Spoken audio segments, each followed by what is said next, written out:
Okay. We are live. We're doing it. I hope that this works actually because that was a horrible hour process. That really take us an hour. That took us an hour.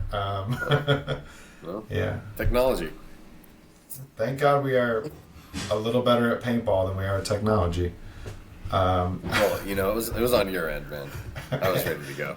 100%. And I thank you for being a good friend and my test dummy. Hopefully this episode does record, or this will all be a waste, but at least we'll get to share some stories and laughs. Yeah, you're gonna have like a sweet intro, like ba-da-da-da, passport. I haven't thought about it yet. if you want to help, you kind of do like this, like turn it into the camera. Ba-da-da-da. I'm Joe. Welcome to my show. like a newscast, so like, Yeah. yeah, And the camera comes like, down in it or like up in it. maybe. You turn with your sheet of papers, tap them, Tonight on Paintball Passport, Tim Brusselback Exactly. There you go. telling, Sweet. yeah, maybe.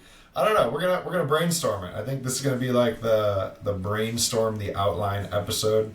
I know where this show is supposed to go. I know that like we get to live a pretty interesting life, and we've traveled some dope places. So I want to share like the international stories that I don't think there's really enough time to share on a lot of those other podcasts or like Go Sports.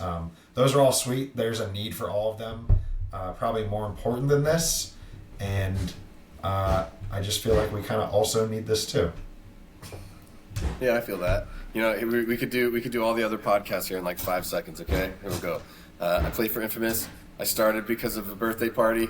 It was scary when I was younger. It's not scary anymore. Everyone thinks it's pinball or. Everyone thinks it's pinball. I've had that millions of times. You can't freeze paintballs. I think we hit it all on the nose right there. What was that? 10 seconds. Yeah, it was about 11 seconds, and yeah, you did the classic recap of every pro player's existence. Yeah, exactly. Yeah. I just had a pinball story. It was like, or ping pong. It's either ping pong or pinball, right? And I just had a ping pong story with some old lady, Oh, ping pong? Wow, pretty good with the racket. And I just looked at Shelby, and I just was like, yep. And we got out of the elevator, and I was just like, I'm not having this conversation again. It's anytime you mention paintball, 9 out of 10 times I'd say. But even in paintball, I have a friend, her son is on the Infamous Kids team, and when she texts me, this is just her being bad at texting, she texts me and goes, hey, you gonna be at pinball practice Sunday? Pat's gonna be there. And I'm like, it's paintball, you know this, but yeah, English translation. So funny. She thinks that your guys go to a video game spot and you're all playing pinball. I guess he gets gonna be a professional pinball player. And he scores the highest. No tilt. That's probably there. You know what's sad is that person probably gets paid more than all of us. I want to look that up, but I think it might be disappointing. Yeah. Pinball tournament, $1 million prize. Fuck. Oh my God. Do you know how hard we have to work at this pinball? You just press the button. The levers bounce. Yeah. Oh, no blood, man. No sweat, There no probably tears. is something like that, which is too bad. Mm-hmm. But whatever. It's not as fun. Here in Portland, we went to an arcade the other day, and we saw the number 2 in the world Dance Dance Revolution competitor. God, I love the pitch. The kid, like imagine, we all had the pitch that we had with our parents, like I'm gonna be a professional paintballer, and they look at me all funny, like what? Could you imagine telling your parents like, All right, get this. There's 4 blinky lights on the ground. I'm going to be the best foot smasher blinky light player on the planet. It's dancing. And then the parents go, will this translate over to real dance skills? No. No. In Not fact, at all. it looks horrible. It just looks like I'm bouncing around and clicking stuff. I have to hold these poles behind me to do expert level. And the only music I can choose seems to be unbelievably fast-paced Tokyo anime music. Have you ever seen Guitar Hero? It's that, but with your feet. Yeah. Oh, my God. Okay, well, this has been fun so far. But, hey, I wanted to get into actual travel stories with you. So I'm basically making the outline right now. You know, there's a lot of topics I want to cover, but I want this to be like Q&A. So first off, you know, this is like for the listeners who play paintball. They should know who you are real quick. All right, well, I'm Tim Brusselback. Play for Los Angeles Infamous. I've played for a bunch of teams. Originally from Olympia, Washington, the Northwest. Moved to California. Played for DMG until we went pro. Yeah. Perfect. But travel stories beyond going into California. I played in Europe for 2 years or 2 seasons. And that whole, like, I think that in itself is like the gnarliest thing. If people don't know, you play paintball so good that somebody not in the United States is like, that guy's good at paintball. I want him to win me a tournament. Yes. And then you get this really weird call from, like, was it Slava? So there's some paintballers in America that speak a lot of languages. And, I got a message from one of those people. He's like, I'm going to translate for you, and this guy wants you to play on his paintball team. And I'm like, it's okay. So that conversation was pretty funny. I was just thankful, and I didn't really know what the offering was. I knew that it was just going to be, like, free paintball, but, there was such a, like, disconnected communication that I'm like, okay, well, I don't know if there's going to be food. I don't know where we're going to stay. I don't know, like, there's a lot of unknowns that I, like, didn't feel like I was like, such a disconnect in the communication. I didn't want to, like, come off as, like rude, you know? Well, where were these guys from? So, why is there the disconnect? So these guys were from Ukraine, right? Yeah, from Kiev, Ukraine.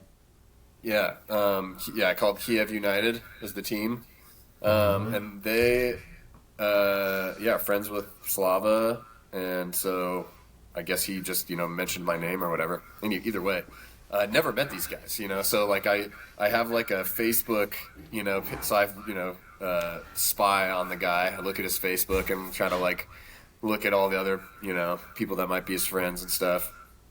And Slava assured me that they were legit, you know what I mean? Like, and I know him, and I've played against him and talked to him a bunch at this point. So, like, I'm like, okay, I trust this guy, I guess. And then, lo and behold, boom, a plane ticket hits with my name on it. I'm like, okay, well, I guess I'm going to France, never been. Here we go. And at this point, like, I probably should have asked people, like, what to bring, what to expect, but my dumb ass is just like, oh, yeah, I gotta go to France next week.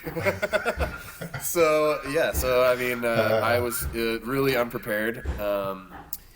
I would recommend to anyone who asks me now, because I didn't bring any of this stuff the first time, but, like, you want, like, beef jerky, some sort of, like, snack that can hold you over for, a full day. Like, we're talking, like, a full day's worth of snacks. Plain shooters of wine, red wine. And I mean, people might not like red wine, so white wine, whatever. But you want that to help you sleep. Yeah. And like some sort of like super nice back and butt pillow. I got made fun of on Impact for this, but my God, when you're flying coach and you've got neoprene butt and lower back pad that like makes your chair into like a bed, basically, it like pushes you out. Mm-hmm. Like this, so you're almost laying down, and your knees are kind of like touching the thing in front of you, but true. That was like the lifesaver I wish I would have had is that for the because first. how long is that It's like big flight? 13 hours or 12 hours, and like you don't, United States flights, you're going like 6 hours tops probably. Maybe that's like Portland to Florida. That's like half the time. So usually 5.5 hours or something. Is probably like Seattle to Florida or whatever, 6 hours maybe. And by that like last 2 hours, your butt hurts. You're like getting stir crazy. We're talking like you hit 6 hours, you've hit 3 movies already, and you're like. All right, let me pull this thing up and see where we're at.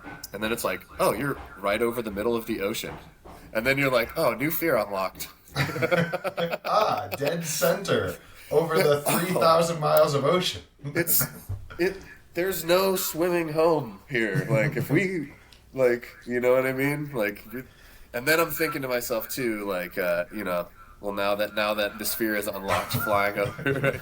You're like, how fast can I get to this door to get out of this thing if it starts to sink? And then I'm like, there are a lot of people in here. You got the 6 rows in the middle of this huge airplane. And then I'm thinking, like, how panicky people get. I'm like, fuck. I wish I was sitting in the emergency row right now, because that would bring me at ease a little bit. If I could be the guy that clicks the door open and pulls the fucking life vest or the raft, Yeah. Like, me and Greg Sewers used to laugh about, like, because we would get in the emergency row a lot when we were flying together. And they come up to you and they're like, do you feel like you're qualified enough to do the emergency door if necessary? And everyone has to, like, say yes. And we'd always look down the row and, like, nobody here would handle this situation under pressure.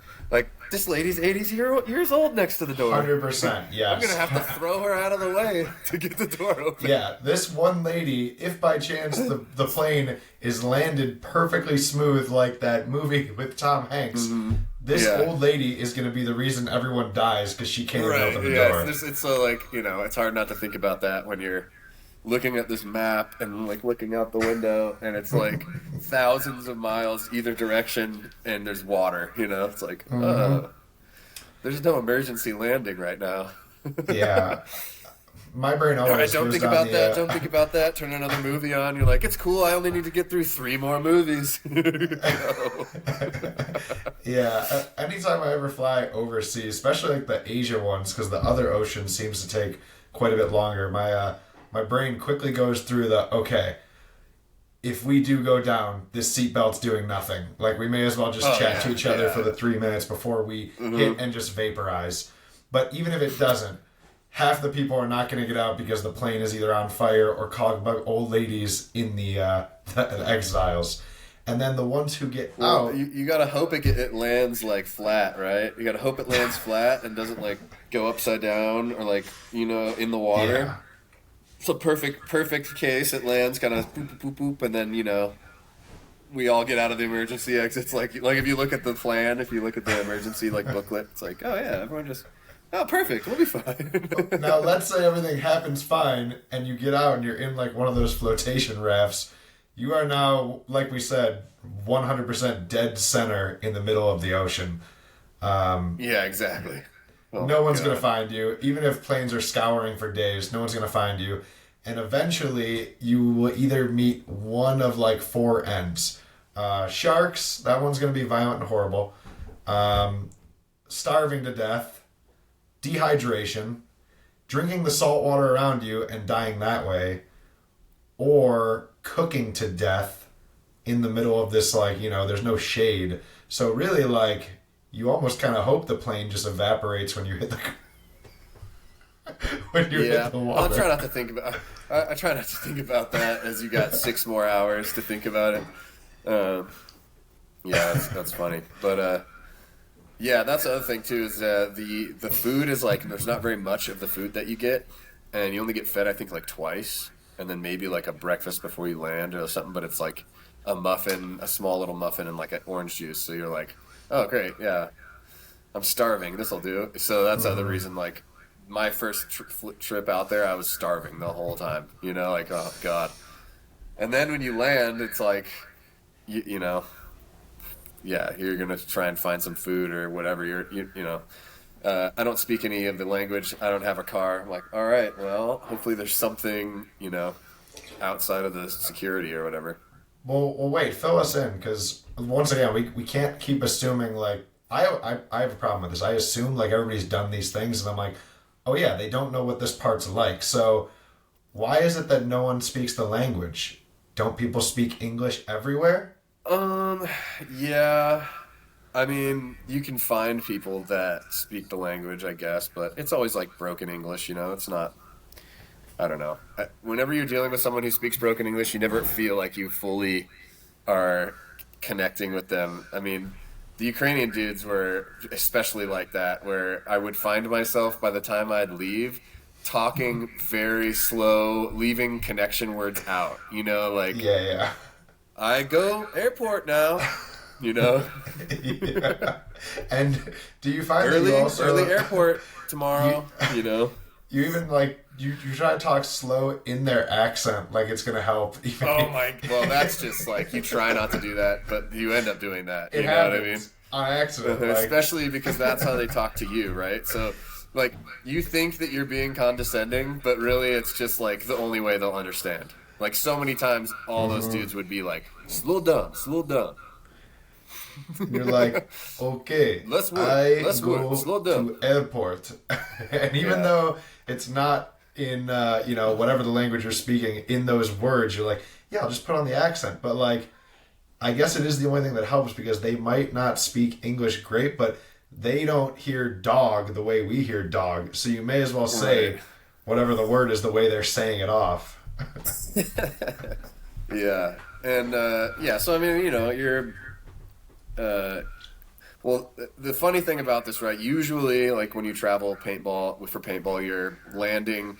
You've got a group chat. You've got some sort of like plan. Like we're gonna meet here, and there's a car, and then there's this place we're staying, and like none of that gets communicated to me at any of these events. It's just like, here's your ticket. We'll see you there. I don't know, like, who's going to get in contact with me, where I should go, do I need to get a car, I'm, like, flying by the seat of my pants, especially on this first one, before I kind of, like, got the gist of how things worked, And so, for this first event into France with the Ukrainian team, it was, like, land in France, make my way through security. It's not, there's signs that make sense, so it's not, like, difficult. Find the, where to go. And then I'm just standing out there like, okay, I have this guy's Facebook thing. I said I landed. He hasn't responded. Kind of nervous. Wait like 30 minutes, still standing out there. And then a big white van pulls up. And it's just, the door opens, two guys hop out, walk over. Because, I told the guys, like, I'll be standing outside. I got the long hair. I look like I'm from California. You know what I mean? And... Easy So enough. the two guys come up to me like, Team Brusselback? I'm like, yep. All right, come on. Nice to meet you. Both shake my hand. I'm like, all right. And then it's just like, walk over to this white van that's open. Bunch of dudes I've never seen before. Get in, slam the door shut. I'm like sitting between two guys like, hey, They don't say a lick of English to me. I'm like, all right. They drive off. I'm like, this is kind of weird. Like, it's so like, you're... Like, hopefully this is, and then immediately it was like one guy pulls out a map of the like layout and just hands it to me, and I go, oh, all right. So then I just start looking at the layout, writing down codes. Hey, do you guys have codes for this? What do you mean? Then I'm like trying to describe like what certain code words would mean and what we should use them for and stuff, and then it turned into this long like hour or two drive of just like game planning, Because I think we were going straight to practice. Yeah. Typically, I know that when we were both on Kiev together, it was like they got us, and then boom, right to the airport. Or right to the field. From airport and to the field. No food. You're like exhausted. Which is brutal. Yeah. You're going off like the food from the airplane. At this point, first flight, I had no food. I had like a muffin and orange juice. I'm dying. I don't, and I don't know the guys well, so I don't want to just be like, hey, what's up? I'm here. I need this, and this. You know what I mean? Yeah. Like, I wasn't about to... I'm like, whatever. They probably got something I can grab at the field, water, food, whatever. We get there, they got 6 sparkling waters. Like, Like, this is all the water for today. Oh my god, it's sparkling. You know, That is, yeah. carbonated. All right, here we go. That is You know? every country. Instead of having cases of water, they have just a few random things or beer. I don't know why that is, but yeah. Continue. And I think they probably thought like, oh no, I think we got the wrong guy because I just wasn't used to the travel and being so tired, and I just did not practice well, you know, when we got there, and yeah, so that was kind of bad. I was like, fuck, you know, I had a couple of good games where I shot everyone, but otherwise it was like getting shot or just, you know, I mean, those guys were definitely like semi-pro, European semi-pro level, but you know, like a side gets blown and you get shot in the back of the head, like, and and you're tired. So that was a rough day, and yeah, go back to the hotel or whatever, immediately fall asleep. Like, I slept from 6 to 6 or whatever. Like, didn't eat dinner, just passed the fuck out. Yep. Felt way better the next day, but. We go to the tournament, first match, and I get a 4-pack 3 points in a row. And I was like, all right. You know, like I could see that they were like, okay, he knows what he's doing. You know, it was like, after the practice, I was like, oh, God. You know, I need to not play like this tomorrow. Yeah, I need to redeem myself now. Yeah. But the problem with, like, European ball is the strategy, you know, once the other team realizes that I'm like the wrecking ball, then it becomes 4 guys shooting at me, you know what I mean? So then they just, the game plan a lot of the European teams would have is like, hey, that dude with the long hair, if he goes that way, all 4 of you are going to shoot over there, and then we'll have the one guy in back center defending the other side. Safety that way, yep. And so then that's when, like, trying to get, like, the calls in to say, you know, where this, I'd be like, okay, guys, I'm going to have a call for when this position and this position are, like, dedicated my way. So then you guys should be able to go win the game. You know what I mean? And so that's the tough part is then, you know,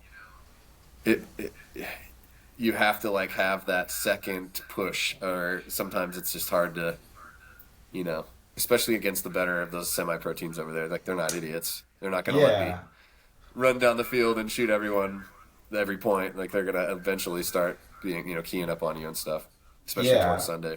Was communication hard because of their accent or because of most of their codes being in? So there was a couple guys that were good at English, so that they became the, like, people that I would talk to. And then eventually Fedorov became our coach. So then that was like a big swing where I'm like, okay, great. Now, Fedorov, just tell me where to go, and you worry about the rest. Because the first tournament was tough because I felt like it, you know, playing Snake and trying to, like, quarterback because I can't tell. I'm only going off of what they tell me, you know. So the Dorito side guys, I don't know what, you know. At that point, I'm playing Snake, so I have no idea how they're playing or, like, you know, and I never got to watch them play, you know. I played every point at practice, you know. Yep. And are you, like, calling plays or, like, coaching the match too, or do they have a coach or captain? No, they had, at that point, they had, like, a coach guy, and he would take my input, you know. I'd be like, I want to do this, I want to do that, you know what I mean? We should have our, you know, I'd give suggestions, but pretty much they would do their thing. Yeah, gotcha. I know that when we got on the team, it was like, it was a little bit more coaching on our end, but yeah. Did Fedorov coach when we were both on the team? I don't think he did. He did, but only for a match or two, if I recall. He came over when his games didn't conflict. That's right. So it was very much on me and you, and we had that practice beforehand where they pretty much, like, they gave us the reins. They're like, okay, now they have 2 that play together. I play more quarterback role, so they were like, okay, well, they'll, you know, give us the breakouts and set the field. And I don't know how we didn't go all the way in that one last event. I don't know either. It was frustrating. Well, I can tell you why, but it's for another story, I guess. We'll keep on your first friend story. Sure. But yeah, I was curious because I wasn't at this one with you. I didn't know if you were also doing, like, the running the team thing, or if you were more just, you know, be a soldier for them type situation? Yeah, the first event I went out, it was like it was kind of a good snake for me. So I honestly just was trying to go kill people, and I didn't really build a good like relationship with the dudes that spoke better English until later. So like this first event, it was like very trying not to show my like extreme frustration and like figure out how to communicate them as best I could to them as best I could. But Yeah. what's crazy is like, you have these weird expectations about people, and I think the biggest thing I took away was that like the only differences that we have as people are like taste in food, music, and our language. But otherwise we're like literally all the same people. Like same like inner workings of a team dynamic, same jokes and pokes, and like, eventually as I became better friends with all of the dudes, then they started bringing me into the like making fun of me and and bringing me into that like talking shit about each other kind of a thing. And so like some things would go over my head, but then I could kind of tell like they were, you know what I mean? So then I'd poke back at people, and we had developed a bunch of inside jokes that were like making fun of me, like it's me and the other snake guy. He's gonna play my two, so we room together, and I forget to silence my phone because when we're there, everyone that I know is asleep when we're awake. So then when we go to sleep, everyone I know is awake. So my phone, and I can sleep through anything. So my phone is literally, and I have this like Street Fighter text message alert. So it's like saying Hadouken every time I get a text message or something. And so it went off like 100 times, kept my roommate up the whole night. And, I think he finally had enough. We're like walking down for breakfast, and he's like, Hadouka, all day, night long. You need to silence your phone. I didn't sleep at all. I'm like, oh shit.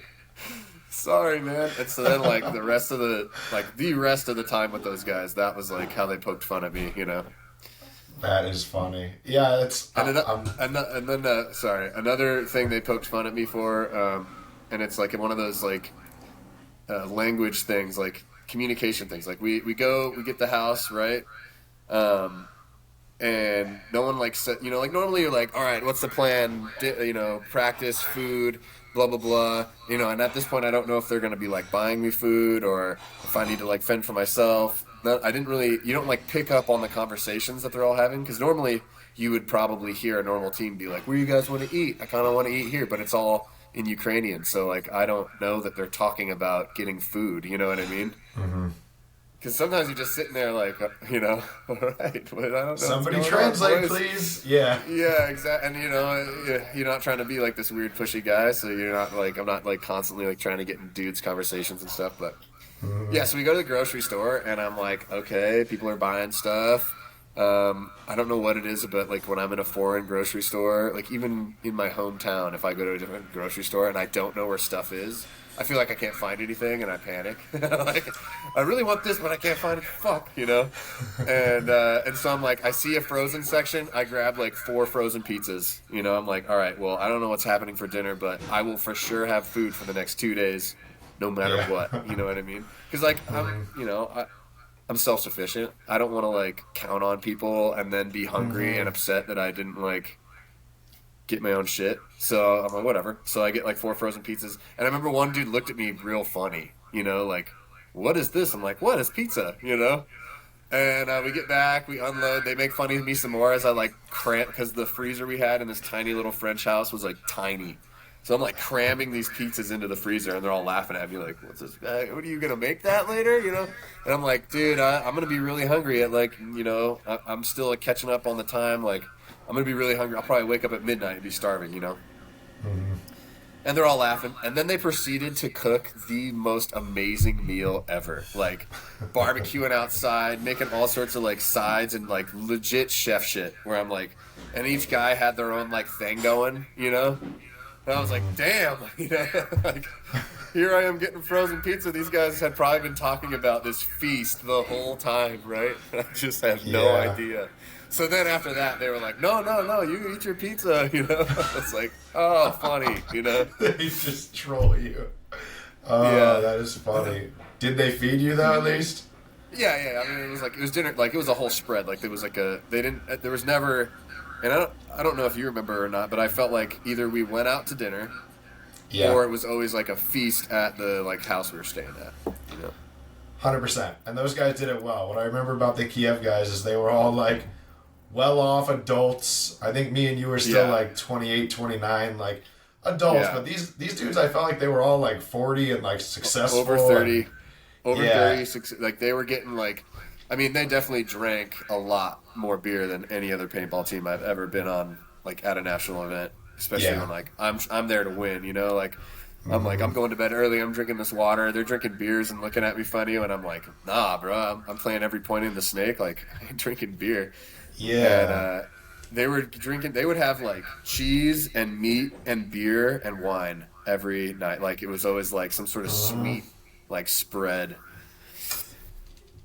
Yeah, I'm happy you mentioned that because I feel like that's a funny difference that everyone in the U.S., at least for the past like 10 plus years, the sport's been very competitive, very serious. You play and then you get out of the sun and go to the hotel. And if you're normally on a team that's like trying to win, especially a pro team, you don't really drink. Maybe you have like a beer at dinner or whatever, you can handle it, but you don't really drink.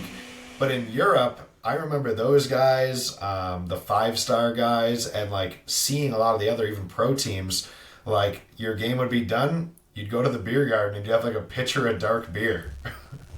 Oh yeah, the beer. Yeah, you get a beer at the beer garden, and then go pick up meat and cheese and beer, and then bring that back and drink and eat that, while the dudes would like make the feast or whatever, or we were going straight to the restaurant. And then I remember that trip specifically.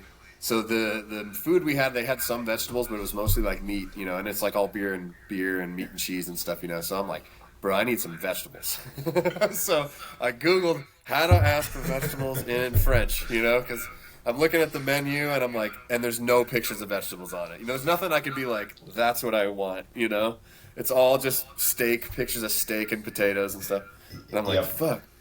I need some vegetables. So I learned how to say green beans in French and salad in French. And so then that was like, I'm always just a plate of these vegetables, please. I always get a weird look, like, what? Huh? And also in France, everyone only speaks French. So it was very like, it was harder to talk to them than it was to any like teams we've ever been on over there. Yeah, exactly. All the teams were like broken English at least, and they always would they always got a kick out of like, it's not like they shied away from talking to me. You know what I mean? They were like always trying to talk. Yeah, super like open and engaging. The French, even the French waiters, it's like if you weren't pointing at something, they were just not trying to help you out. Yeah, I feel like they look at you and they just go like, "You gonna speak my language or I'm what?" Waiting. I'm waiting. What do you want? Like how we would look at a dog. Right. Yeah, exactly. We're just like, come on, say it. Or like you talk to like a 2-year-old. Yeah. Speaking of drinking at the field, do you remember wasn't it the guy at the European events who had the like gas can of like course. It said like jungle juice or something on it? Yeah, like literally a whole red gas can. I forget exactly what it said on it, but he'd always be walking around, especially on Sunday. He'd like pour some out for you, or he'd pour it up for you. Yeah, he'd pour it up for you. That guy was cool. Strong. But I remember, were you at the event where he was like blacked out and crashed into a bunch of tables? I don't know. I feel like there was like this whole like crazy mishap with like some of the NXL people that worked there being really drunk and crying, and I remember this guy crashing into tables and it being this big whole thing. Oh my god. Because that's a big difference. Was those guys were all like, most of those guys were trying to hang out. There was a couple guys that were like very, I would say, Americanized. Like they were there to compete, and when we didn't make Sunday, they were mad. So they would go back to the hotel, and they've been there before, been there, done that. Like they live in Europe, so they were like over it. But then the other half of the team, were a lot less like that. Like one, God, I wish I could remember his name. I'd have to look it up on Instagram. But he was always like, let's go play volleyball. Let's go meet homeboy at Anthrax, and then we'll talk to them, and we'll get a volleyball game going. Or like, it'll be, let's watch so-and-so. They play at, 3, and you know what I mean? And then they were there till it closed. Yep. They treated it more like a festival in many ways, where it's like, hey, we do this till this time, and then, then we're going to go over to this, kind of like the main stage, side stage thing, only it's like, all right, now we're going to go get drinks and play volleyball, but keep an eye on time. At 3 o'clock, we're going to watch our buddies in D2 play, and a little bit more scatterbrain and less like tunnel visioned. Or just like it's their vacation. It's not really their like sport. I mean, it is their sport, but it's like that's what they're there to do. And I feel like when you're an American there, you're like, oh, okay. I don't want to go back to the hotel, and I don't want to sit here and watch paintballs. I want to go see wherever we're at, Yeah, that's true. So, but I mean, it was cool to just hang out with them and stuff, and I didn't have a car or anywhere to go, so I did a lot of hanging out at the events when I was out there, which was pretty cool. Yeah, no, I'm happy you say that, because I was thinking about that in like the reverse situation. If a European player, especially from like, I don't know, like Germany or one of these places where people are very social and have a lot of fun, if they were to come and guest with a U.S. team, they wouldn't really get much of a vacation out of it, They'd get very much like, check it out, this is what the U.S. pro, semi-pro teams do. You will be playing and then scouting the teams you're going to play next, and then hotel for rest, and then meetings, laundry, blah, blah, blah. And they'd probably be like, all right, when are we going to go see downtown Chicago? And you'd be like, oh, we're not going. Unless you're staying extra days, we're not going anywhere. We're either at the hotel or the field. And when we go there, it's nice that their natural culture is kind of like, hey, we want to have a good time. Like, we're trying to win this, but this is also our vacation weekend. So we're going to play, and then we're going to still go have a good time whether we won or lost. And for us to go travel and play with them, you're like, so I have been dying to see blank thing. Like, if you're in France, you're like, I want to see the Louvre. And they're like, yeah, let's go. We're going to the Louvre. And so it's it's a nice change of pace. It definitely is. It's like the original, I would say the original feel probably for paintball, and they have held off on evolving into like the super competitive culture, you know what I mean, and kept it like the fun competitive, you know what I mean, like how 10-man was, or 10-man is like that now, but you know what I mean.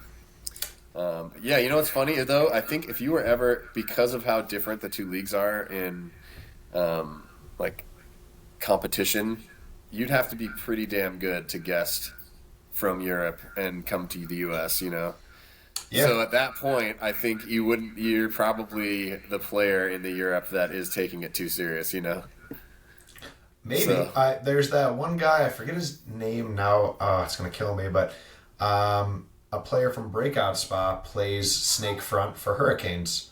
So, oh, nice.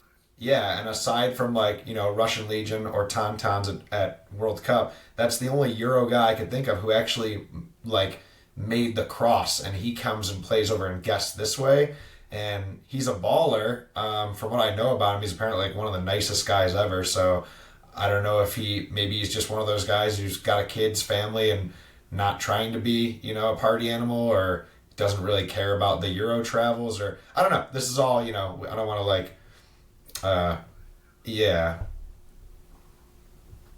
he made it over here though. Yeah. Well, what a wild turn of events for Europe to kind of push us out of it. Mm-hmm. Yeah. But I think me and you have talked about this plenty, and I wish they would allow more guys back in than just one a team, or our full pro teams again. But they are doing this bigger Super Cup now, so then it'd be all right, so you can win the spot out of US and you have a chance to win it in Europe. So maybe as far as an international thing, it doesn't make sense, but I do wish they would allow more of us over there, just to selfishly, it's for our sake, because we get to enjoy the travels and stuff. but I feel like Right. it did help up. It brought up the competitive level of a lot of those teams too. That now you don't even really see them near their top four over there anymore. Well, there's just a capacity for us to evolve faster as players because we get to play more, and you know what I Hmm. mean. Yeah. The weather's nicer in certain places, and just like a lot of things add up to higher level of competition in areas and stuff like that. And then yeah, us going out there keeps them at the pace because they're still learning the tricks and the things that evolve in the U.S. Yeah. Um, but I mean, whatever. We're inviting them in. The only thing I wish that we did different there is that the teams that win the spots don't get automatic Sunday tickets. Like they should have to go through prelims against all the other pro teams. Hmm. Yeah. Some type of middle ground like that would be nice. Um, yeah. It's funny. I was thinking about it, and it kind of explains why they're a little bit behind, and it's because we are so like the U.S. culture on anything is like the steroid version of it. Like we want to be the best Right. at everything we try. Not saying we are. Like the U.S. is definitely not the best at a lot of things in the world, whether it's Olympic stuff or whatever. But we also are the best in a lot of different categories, and so like naturally, if you make paintball into a more serious sport here in the U.S., people are going to try to make career like not even just players but teams. All the other teams, you can tell the culture on the team is like, hey, like we love doing this and we're trying hard at it, but this is not our life. I'm not a. Mhm. I felt like a lot of those Kiev guys were like successful doctors and stuff like that, and they didn't define themselves as like I'm a paintballer. Whereas me and you, if somebody asks like, Mhm. well, what do you do, and you're on the airplane, you normally say like I'm a pro paintball player. Right. So Yeah. yeah, it's kind Interesting, of but cool. yeah, it's super. Yeah, like I said, it's selfish. I wish I could keep going out there and seeing the stuff, and yeah, just like meeting those guys and building relationships with people that come from different like steps of life and just have different perspectives on things and stuff is Hmm. cool too.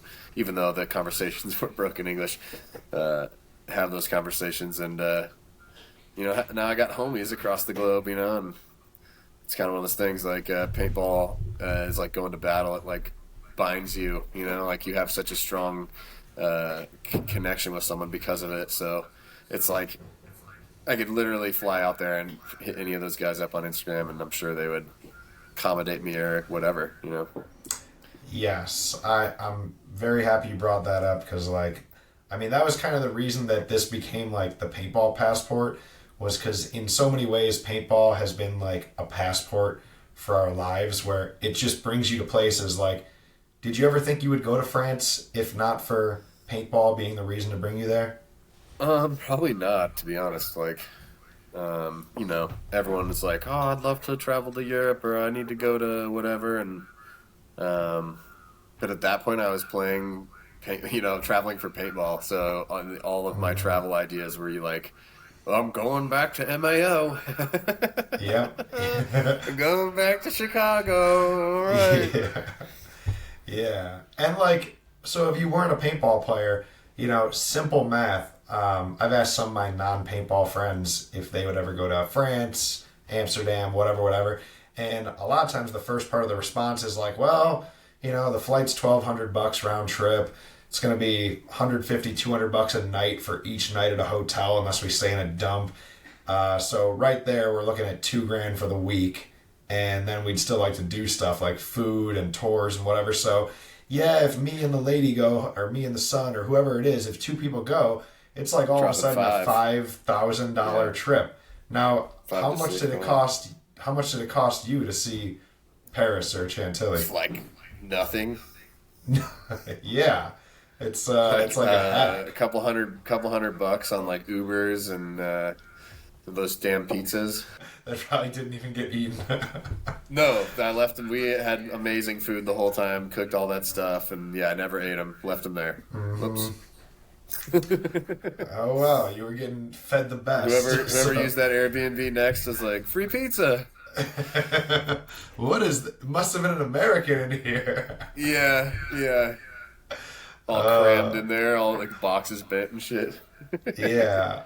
So like, yeah, the more important stuff I like, talking about and hearing about is like, in people's experience in these travels, like the paintball is whatever. We don't need to talk about like the breakdown of all of our matches of that event or whatever. But like, so when you connected with like some of your players finally, guys who like spoke better English or whatever, like did you learn anything really interesting or like, kind of like the veil was lifted and you're like, that's not how I expected your life to be, or you know, things like that. I think we have this Americanized idea of like our first world living, and so you have this like totally wrong perception of like, what their working lives might be and what they have available to them and stuff. But yeah, like the biggest thing is like what I said earlier, we're literally living the same lives on a different hunk of rock. Like they speak a different language, but we're doing the same things, working the same jobs.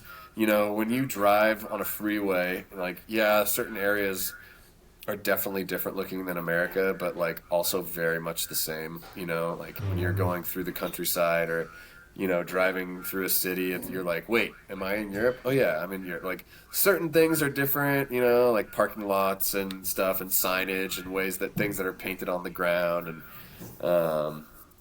some of the places we went were like very old, like Chantilly and stuff. So the roads that's when you like really feel like you're not, you're in Europe. But otherwise, when you get to like, I thought Paris seemed almost identical to Washington, D.C.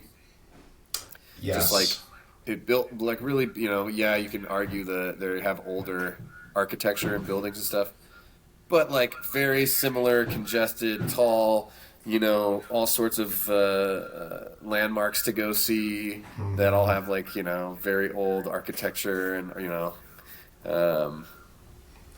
it wasn't until we went to like Prague or Amsterdam or Chantilly where you're like, cobblestone roads and alleys that are super thin and that kind of stuff. That was when I was like, okay, that was But then even there, you're all living the same. You're all doing the same stuff. It's like like I said, different taste in food and music and stuff like that, but same opinions of like politics and same opinions on free time activities and games and God, like identical team dynamics to an American team. Like you like when you think about Russian Legion and you think probably they're more disciplined and they have a regimen and like those dudes party just like we party. They razz each other and make fun of each other just like we do. Like there's like I don't know how to explain it, but it's almost like a mental toughness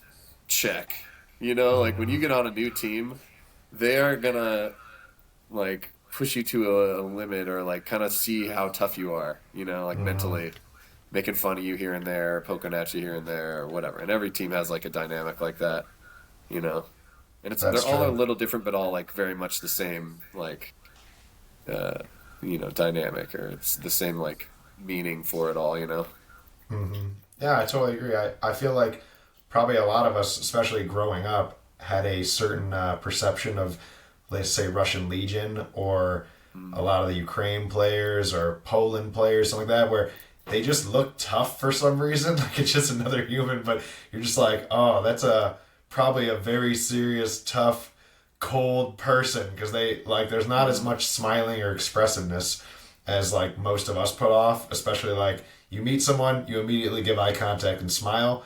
A lot of them are not really instantly like that. So on the outside, you're like, not like they're going to be a dick, but you're like, I don't know, they just might not be very friendly or cool. And then you meet them, and yeah, they're very cool. They're it's literally like anybody you've played with. It's like a language barrier, a huge language barrier, where like tone and how words sound all put off like a feeling, right? So you think that they're like mad at each other, or like I said, they were probably talking about what they wanted to make for dinner. You know what I mean? And I have no idea what's going on, So the whole time I'm thinking like, well, I guess I'm gonna have to buy myself a pizza. And the whole time they're like, oh, what do you want to get? And it's like almost like, is he mad at this guy? I can't pick up the tone. I can't, you know what I mean? So, I I think that's a big part of it. And then when you actually start getting to know people and like sharing those experiences with them, then you're like, oh, they're exactly like me. It's just, I have a different way of expressing it, Yep. Very true. Yeah, we're so much more similar than we are different. And maybe that's my favorite part about traveling is just like the connection. Like how you're like, wow, like every person is just like another me. And this is how I would be if I was raised in Kiev or in, Argentina or wherever it is. You're like, I'd literally be the same person. There's no, exception. And, like I watched this movie recently. You should give this one a watch. I know you like good movies. It was called Outside the Wire, and it was like this cool, like pseudoscience futuristic movie where these guys are in like a Marine unit and like they step outside the wire, like out of their safe zone into like this other town, and they see these people as like an almost alien creature, and like they hear their voice as like this like mean sounding step. It's not till like later on in the movie that you realize that they're like chipped where their vision is blurred like this and their sound is distorted. And as soon as they like remove that, they realize it's other people, and this is just how like their government or their army or whatever has like desensitized them to the people. Like it's a lot easier to not really give a shit about them because you're looking at them and it looks like some kind of weird Martian bug and it's screaming and they're being friendly, but their voice comes off different. And yeah, I mean, the first time I've ever talked to like, a Russian guy, a German guy, whatever, in their language, you're like, honestly, it's the same with Vietnamese. Like, I know Vietnamese people that when they're talking to each other, it sounds like they're shouting in the kitchen. I'm like, are you guys fighting or what just happened? They're like, no, we're just deciding on what to prepare for dinner. So, Right. yeah, if there was a way to like, luckily, we don't see each other as much different. I feel like whatever. There's still those racist idiots that see color, but hearing will definitely still do that until you really meet a person and like let them have their guard down and chat with you for a while. If they're not able to speak in your language and you don't talk long enough in their language, you would just hear this like aggressive sounding tone, and it makes you feel like, oh, I guess I'm not going to vibe with those people.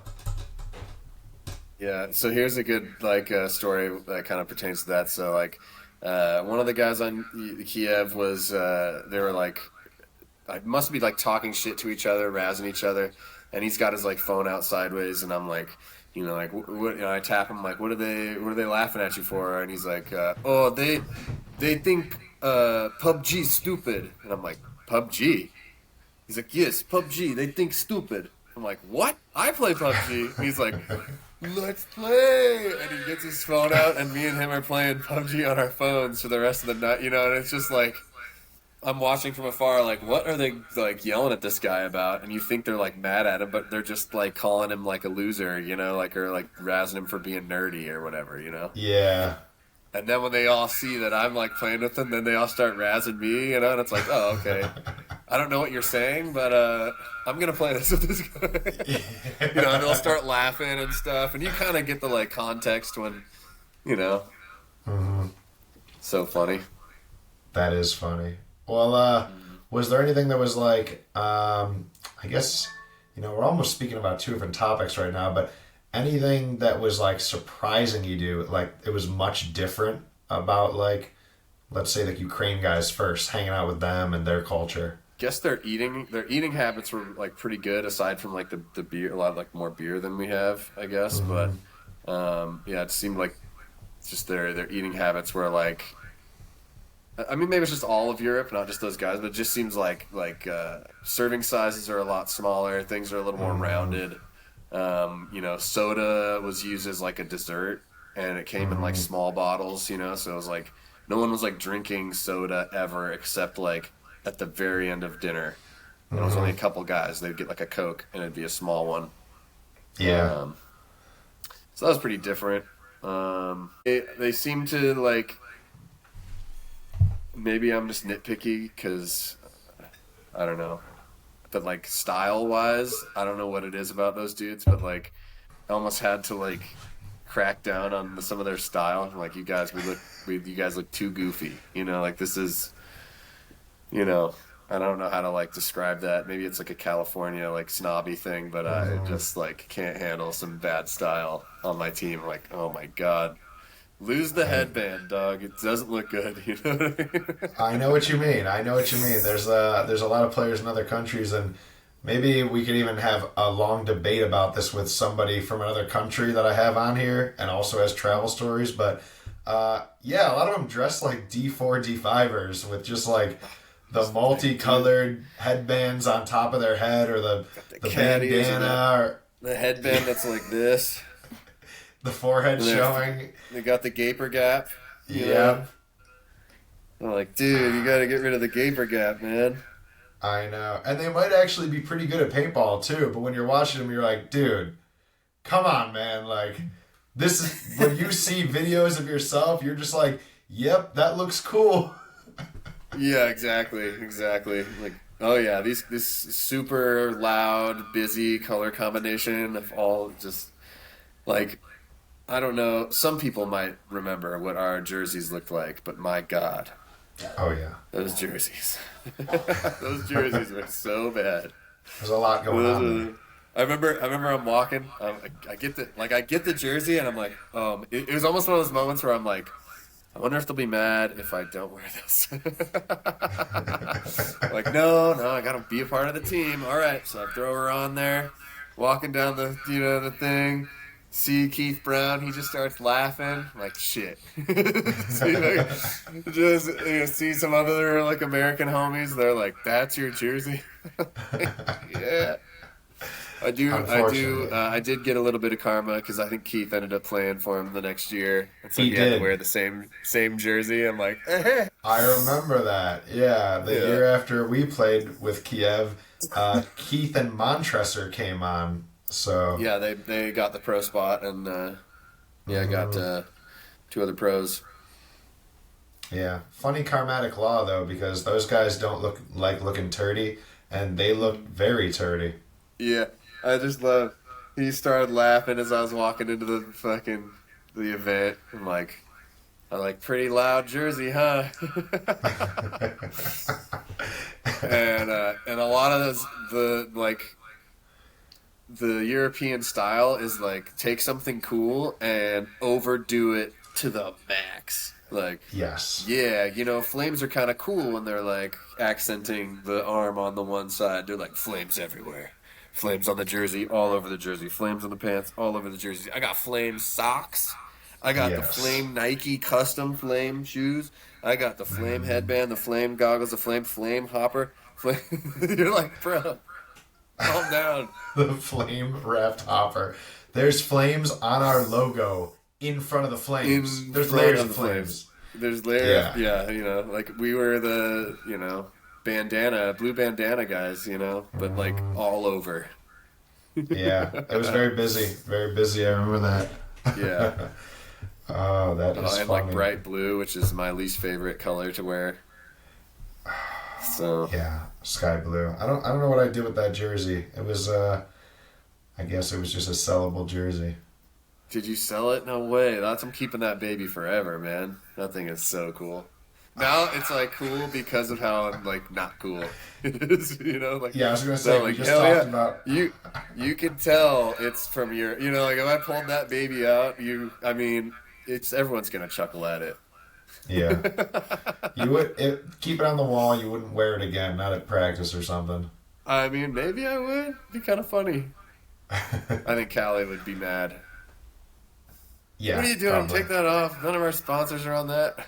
He gets mad if I have the wrong color on sometimes. It'll be infamous stuff, but I'll like forget a jersey or it's horribly dirty from 4 days in a row and yeah, my bad, Callie. I'm not always prepared enough. We play a lot of No, paintball. that's good though. That's good though because that's like that's the team dynamic teammates don't let teammates look bad. You know what I mean?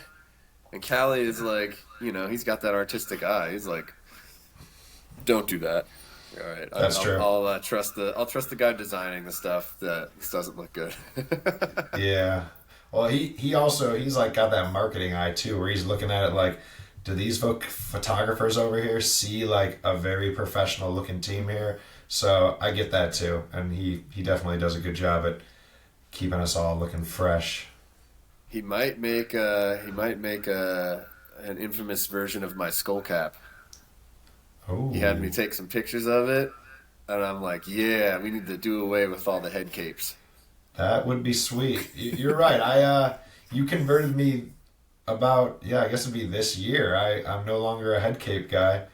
Um, used to love the Okay, black Dana, there, but there's a line, right? Okay, we'll teach everybody right now. Okay, you can have a sandana do rag, but the do rag has to be like just covering your neck. Okay, if it goes to the collar of your jersey or covers the last name on your jersey at all, now you look like you're trying to wear a cape, I right? agree. And we're not little kids trying to be superheroes out here. Okay, we're playing paintball. I agree.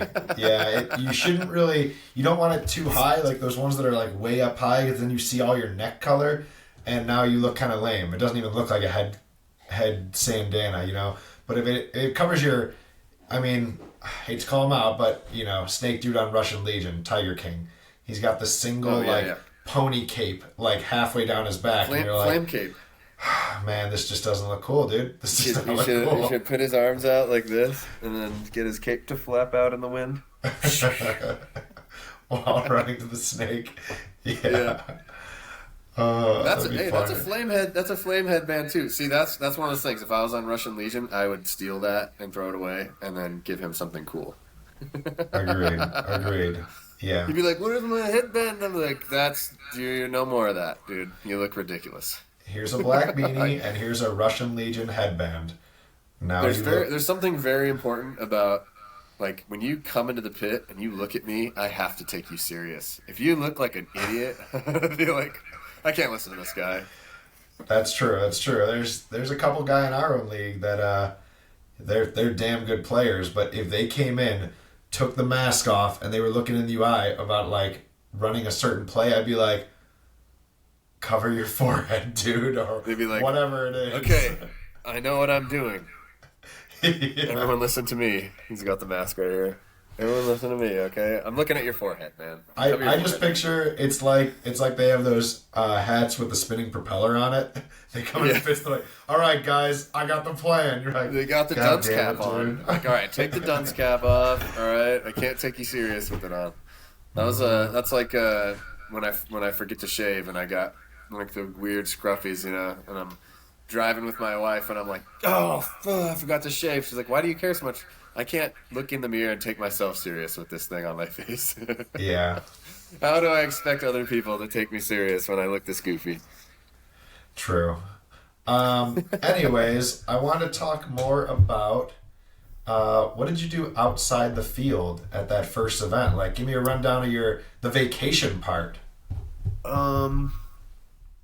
Okay, so the vacation part with those guys would be staying at the event and then going back, eating the big dinner. We had this Airbnb with this super nice. We were staying out at this like weird. It was like 30 minutes away. It was like a cottage house, big backyard.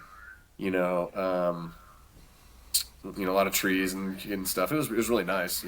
But it wasn't like Paris or whatever. It just kind of felt like rural, whatever neighborhood. Hmm.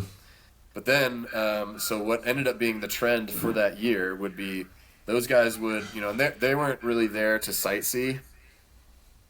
They were there to be at the event and hang out with all the dudes at the event. Sometimes some of the guys would do some stuff, like at Chantilly, there were things to see and stuff. But, I'd say it was like split, like 50-50. Half those dudes were the kind of serious. The other half were, there to hang out. But yeah, so what became the trend is I would get my gear bag and all my stuff, say goodbye to those guys on Sunday, hide my bag in Anthrax or wherever I could stash it, at a booth or whoever's car, and then I would wait for Aaron Ormrod and God, he works for GI. He worked for GI. Carlos? Oh yeah, Carlos. Carlos What's Carlos? Lopez, because he was on one of those teams at the time. Yeah, and so basically the three of us, once everyone got knocked out or won, we would like start getting drunk at the field, watch games, heckle our American homies that were still there, that kind of shit. Usually get a good laugh at the crowd at the end, and then we would all throw down on an Uber and go somewhere. So I think that event we went into Paris, and you know, there's a thing called the Paris effect. It's because Paris is like so like built up. Everyone's like, it's so romantic, it's so amazing, da da da. And you know, it might have been pretty good if I wasn't there with two dudes that, you know, are my paintball homies that both stink. You know, we both all stink. We just leave in the field and stuff. Like, maybe it would have been more romantic without them there. But either way, we get to the Eiffel Tower, and it's really just kind of a letdown, man. You know, you're like, there it is. Now what? And then there's people like, buy a mini Eiffel Tower, buy this $10 champagne bottle. You're like, get away from me. You know, like people heckling you while you're there trying to get you to buy stuff. It felt like I was in Mexico or something. You know what I mean? Yeah. Like, I call it the gauntlet. I don't know if you've ever experienced this in Mexico, but like in Cabo at least, you land and then you get your bag, and then it's just like, don't look at anybody in the eyes. Run to the car. Yeah. Because if you look someone in the eyes, they are going to get you to take shots of tequila. They got you. Well, free shot of good tequila. Come check this out. You're like, if you want a free ride to your hotel, like, come here. Yeah. I got free tequila. And eventually you're taking shots of tequila. You haven't even left the fucking airport yet. But so it's not really like that, but it was like that in a sense of like a lot of peddlers, a lot of street peddlers, a lot of like weird, you know, janky stuff that, you know, I call it the like the Disney crowd stuff, you know, where it's like people got to have some sort of memorabilia goblin, you know. They're like, I gotta have the thing from the place that I visited, the little trinket to show everyone like I went there, you know what I mean? Yeah, I'm one of those people. Yeah, I know. Not the trinket goblin. But I always get tricked into like the stupid novelty, and when I was there in Paris, I bought the little mini fucking $5 Eiffel Tower like this big, because it lights up, and I was like, it's a night lights for my stand, and I bought the green laser pointer that almost got me kicked off an airplane because it's like high-powered shit. Right. Yeah, so I remember one time you came back from somewhere and you had bought me a trinket, and I looked at you and I was like, I am not a trinket guy, Joe. Do not buy me trinkets. Tell me good stories. Bring home something that we can like do together or drink together or eat together. Don't get me I don't have a keychain. I'm not gonna put this on my keychain. And you're like, really? You're gonna give this back to me? It was a keychain. Yeah. I brought you home like a Thailand keychain. It was like a keychain with like a flip flop on it or something. I don't know. I'm like, Joe, it was, dude. You remember that was exactly it. It was a flip flop. It was just like it would make it too bulky to put in your pocket with your keys. But I was like, here's a sandal. Check it out. Keychain. I got you something from da da da. You know, I'm like, all right, don't take this the wrong way, but don't get me this anymore. Either way, those kinds of vendors are like just not crowding you, but just persistent and like around all the stuff you want to interact with. And they were on the sidewalk the entire way around the Eiffel Tower, which is what you're there for. So you're like, oh, my view is kind of blocked by like hundreds and hundreds of people selling the same 5 items. And also I noticed that whole area smelled like pee. Like a lot of those streets around, just public peeing in the street or something like that. But it was we can segue from there into the funniest public peeing thing I've ever seen. So we're in Amsterdam, and you know how they have like the rivers that run through the centers, and there's all these signs that are like, "Do not pee in the river." You know what I mean? And we're walking by, right, and we just see this group of guys, and they are all like belly laughing. You know, they're all like, ho, ho, ho, ho, ho, ho, you know. And then there's this dude, and he's just got his dick out, and he's just peeing on the sign that says "Don't pee," you know. And he's just laughing hysterically, just pissing all over, just and all of his friends are pointing at him, and they're all laughing. And it was just so funny. And so then it's like one of those things you're like, you don't want to watch, but you're just like, oh my God, this guy, the ball's on this guy. So funny. Yeah. But yeah, so we went to the Eiffel Tower, and then we walked to from there. We just basically just bar hopped all the way to the Freedom Arch. So like on the way there, if we saw a bar and because I think, can't you drink? You can drink in public there, right? Yeah, like right in that immediate downtown area. Right? Because I remember there were like, so we stopped going into bars because they were just like ridiculously expensive. And Crazy. but there's all these corner stores, you know what I mean? That have, it's like a bodega, you know what I mean? And they had tall cans of beers and stuff that were at decent pricing. So we would just like tall can, walk, finish the tall can, walk in, oh, there's another one, go in there, grab another one. So we did that all the way to the Freedom March. We get to the Freedom March, and we did the same thing we did at the Eiffel Tower, where we were like, "You want to go up in it?"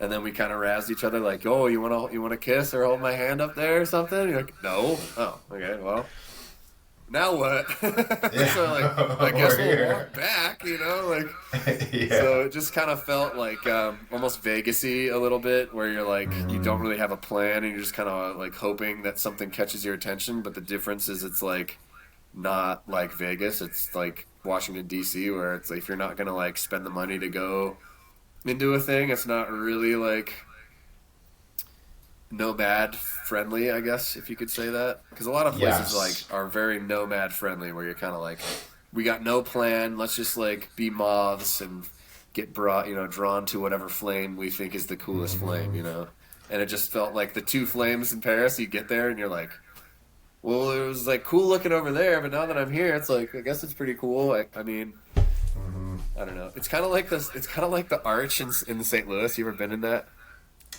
I don't believe so. You've never been? Hey, I'll save you the trouble. Don't go. It's one of those things, you get up to the top of it, and you're like, whoa, we're up here. Cool, that's Mississippi, and that's it's like it's kind of like when you're flying in and you look out the window of the plane, like, you might as well do that. And then you just saved yourself a bunch of money. I remember we went there during the one invitational event that was there, and that was absolutely the feeling. It was like, okay, we came all the way here. It's been 5 minutes, and I'm ready to go. Yeah. So, it kind of like that with the, if there isn't like a really good, like, what did we do in Dallas? We went up in the like needle thing in Dallas. Yeah, the Sky Needle. Yeah. Or whatever. It's cool. Kind of like that, where like it's a cool view. We got to see the Alamo or whatever from up there. But San Antonio. If there isn't like that thing to see from the view, then like, what's the point of the view? Like, if the Space Needle is pretty cool in Seattle because you're like seeing the city from up top, but at the same time, like, it's just a different perspective. There's not really like much to it. It's just a really expensive lookout. Yeah, I agree. And it's not an activity in any way of like, for example, if you go to Germany during Oktoberfest, you feel like you're there doing what you're supposed to do. Like it's happening, it's their culture, they've been doing it for 1,000 years or however long, and you get to feel like you're part of like the community, and you have the time of your life all day. Whereas when you go to these places, like, unfortunately, Paris, what I noticed is after 3 hours, you're like, all right, I've done it all. I've been able to walk to the Arch, walk to the, Eiffel Tower. The Louvre is kind of cool because it's like a museum, but everything else is just heavy traffic. And, I don't know, just kind of not overly beautiful. I mean, it looks older. It looks like another Washington, D.C. was a perfect way to put it. So, yeah, I could see why that syndrome happens to a lot of, like, I think it's Asian tourists that go there and they get, like, depressed. They get depressed. That they were like, oh my God, I snapped a photo and this was awful, and I still have 5 more days booked in my hotel. Yeah. And I wish I would have went to, like, the countryside because, okay, so preface and full disclosure, me and Tim are not chirping France here. France is cool. There's some cool places in France. Parents. But just Paris sucks. Like, for the record, Paris is not that great. Well, okay, here. We'll roll back a little. If you have a ton of money, like a ton of money, anywhere you go is cool. So it's kind of like that. Sure. Like I'd say if I was going to go there, I would take the wife, I would spend way too much money, and then you could go into those swankier places, and then you actually have the moment you want on the Eiffel Tower and at the Freedom Arch and stuff like that. You know, it's like made to be romantic. So when you're there, like I would say, if you're like a single guy, don't go to Paris. You know, and if you're broke, don't go to Paris. You know what I mean? Like, I don't know. Yeah. Yeah, no, I agree. I'd say this is almost like we're going to give people like tips and suggestions on like, oh, hey, no, I kind of want to go to that place they talked about. And Right. if you were planning all of your bucket list events, to me, Paris is missable. Like, would you go back and do another Paris event? Only no. If it was a paintball event, I would hope to not do that. Like if, That's you what I'm know, I saying. mean, like if Yeah. like I would like that's one of the things that you understand too. Being like the hired gun is the paycheck. Like it's a lot. It's such a first world problem. Okay, this is gonna be me complaining about my yacht here. The Do traveling, tell. like the fucking airplane, like the amount of lag and just pain on the body and mind to like travel that far and spend all that. It's like at this point, yeah, it would have to be a pretty large paycheck for me to want to go through all of that and not go to and have the event be in Paris. You know, be like, okay, I'm Yes. not going to go anywhere while I'm there. I don't need to see anything. I've seen it. Like, but now I'm going to put myself through what is that? 24 hours of flight time, and that's not even including like driving to the airport, getting into the airport. Like, we're talking like 30 plus hours of just like hell. Yeah. Like, trapped in a meat rocket with all these other people over the ocean. Yeah, it's It's oof. not like, you know, if I had to do 48 hours of traveling, like 24 on both sides, and you said to go to Malaysia, I'd be like, yes. Even for Yeah, like Barcelona or Amsterdam or Amsterdam, Prague, like any of those yeah. spots were so sweet. But like I would put up with that to go there. Paris or London, after being there, like once again, I don't want Yeah. to kill dreams out there. If you got to do it, I guess you got to live it to experience it We're to know, helping. right? But we're We're trying to helping. help you because there's Make it better a day places you trip. go. Take the train in. You know, don't fly there to go there. You know what I mean? Like, all right, Yeah. you go to Prague and then you take a train to Paris and you see that. You eat at a restaurant. You take a train back and you do something cool at night in Prague. You know, like or Amsterdam or something. Yeah, You know I what had I mean? I had two friends recently tell me Portland work friends that they were doing like a honeymoon trip and Euro hopping. I'm like, oh sweet, what countries y'all doing?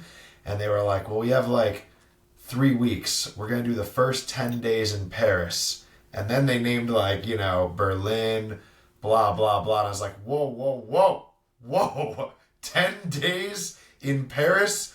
What are you picturing you're gonna do? And they're adventurous too. They're like, well, we want to really like get into all that. I'm like, you are not gonna get any like backpacking or like adventure type stuff in Paris. You are gonna spend like half your budget right there at like about the same as you will with the rest of the trip. And this will be your Yeah. day. You will go to the Eiffel Tower the first day with your wife. Sweet. You'll get to see it, have dinner nearby. And then every other day you will be in exactly similar streets eating like what seems like the same bunch of steak and french fry meals Yeah. for Yeah. I think we should also point out that one of the most surprising things to me was how outrageously expensive Paris was. Like the euro Compared to when we everywhere went, else. yeah, the euro was like 70 cents to like a dollar of American, so you didn't have the same buying power. And so every meal we got, I feel like, was at least 20 euro, 25 euro. And we're just swiping the card when we're by ourselves. And I remember seeing my 35 to $40 charges because of the translation. I'm like, oh my God, dude, that was not even for a sweet meal. That was just for like lunch Yeah. that day. That's why we were doing bodega stops for like snacks and beer the whole time because like every time we were like, "Whoa, that bar looks dope," and we'd go in and be like, "Oh my God, I got a Bud Light for $15. Let's get out of here." $15, yeah, for like their watery, like normal lager on tap. Yeah. Oh, It was cool man. walking around though. Like we did, like we walked around. We probably shouldn't have peed on things. We, you know what I mean. hidden bushes inside. You know what I mean? Like probably gotta why it's all immerse. like pee around there because we were just. You're walking around so much, you're like, you don't want to go in somewhere. You're like, hold on, boys. There's no bathrooms. Like, in Amsterdam, there's like those steel Ton of those grated like bathrooms, walk-in, urinal things for guys drinking on those streets. And in Right. Paris, there are none. So you're like, well, I'm not a paying customer, and I've just had a lot of wine or champagne, and you just end up peeing in the alleyway. Yeah.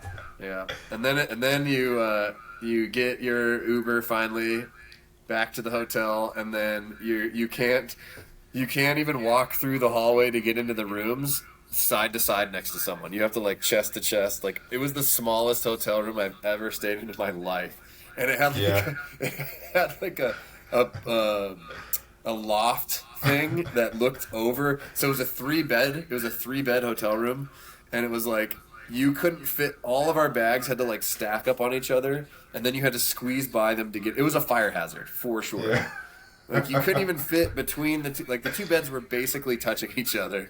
Yeah. And then the loft thing, you had climbed up a stair, like a ladder, and then you couldn't stand up. So it was like you were up there and in the bed. It was, bro. Yeah, I And remember getting a hotel there, dude. So we go to this. We find this place, and this might have been. I think this was France. Either way, we get a hotel, right? And we got to go to this and like all the buildings are like 4 stories tall and all smushed together, and there's all these doors along the street. You know what I mean?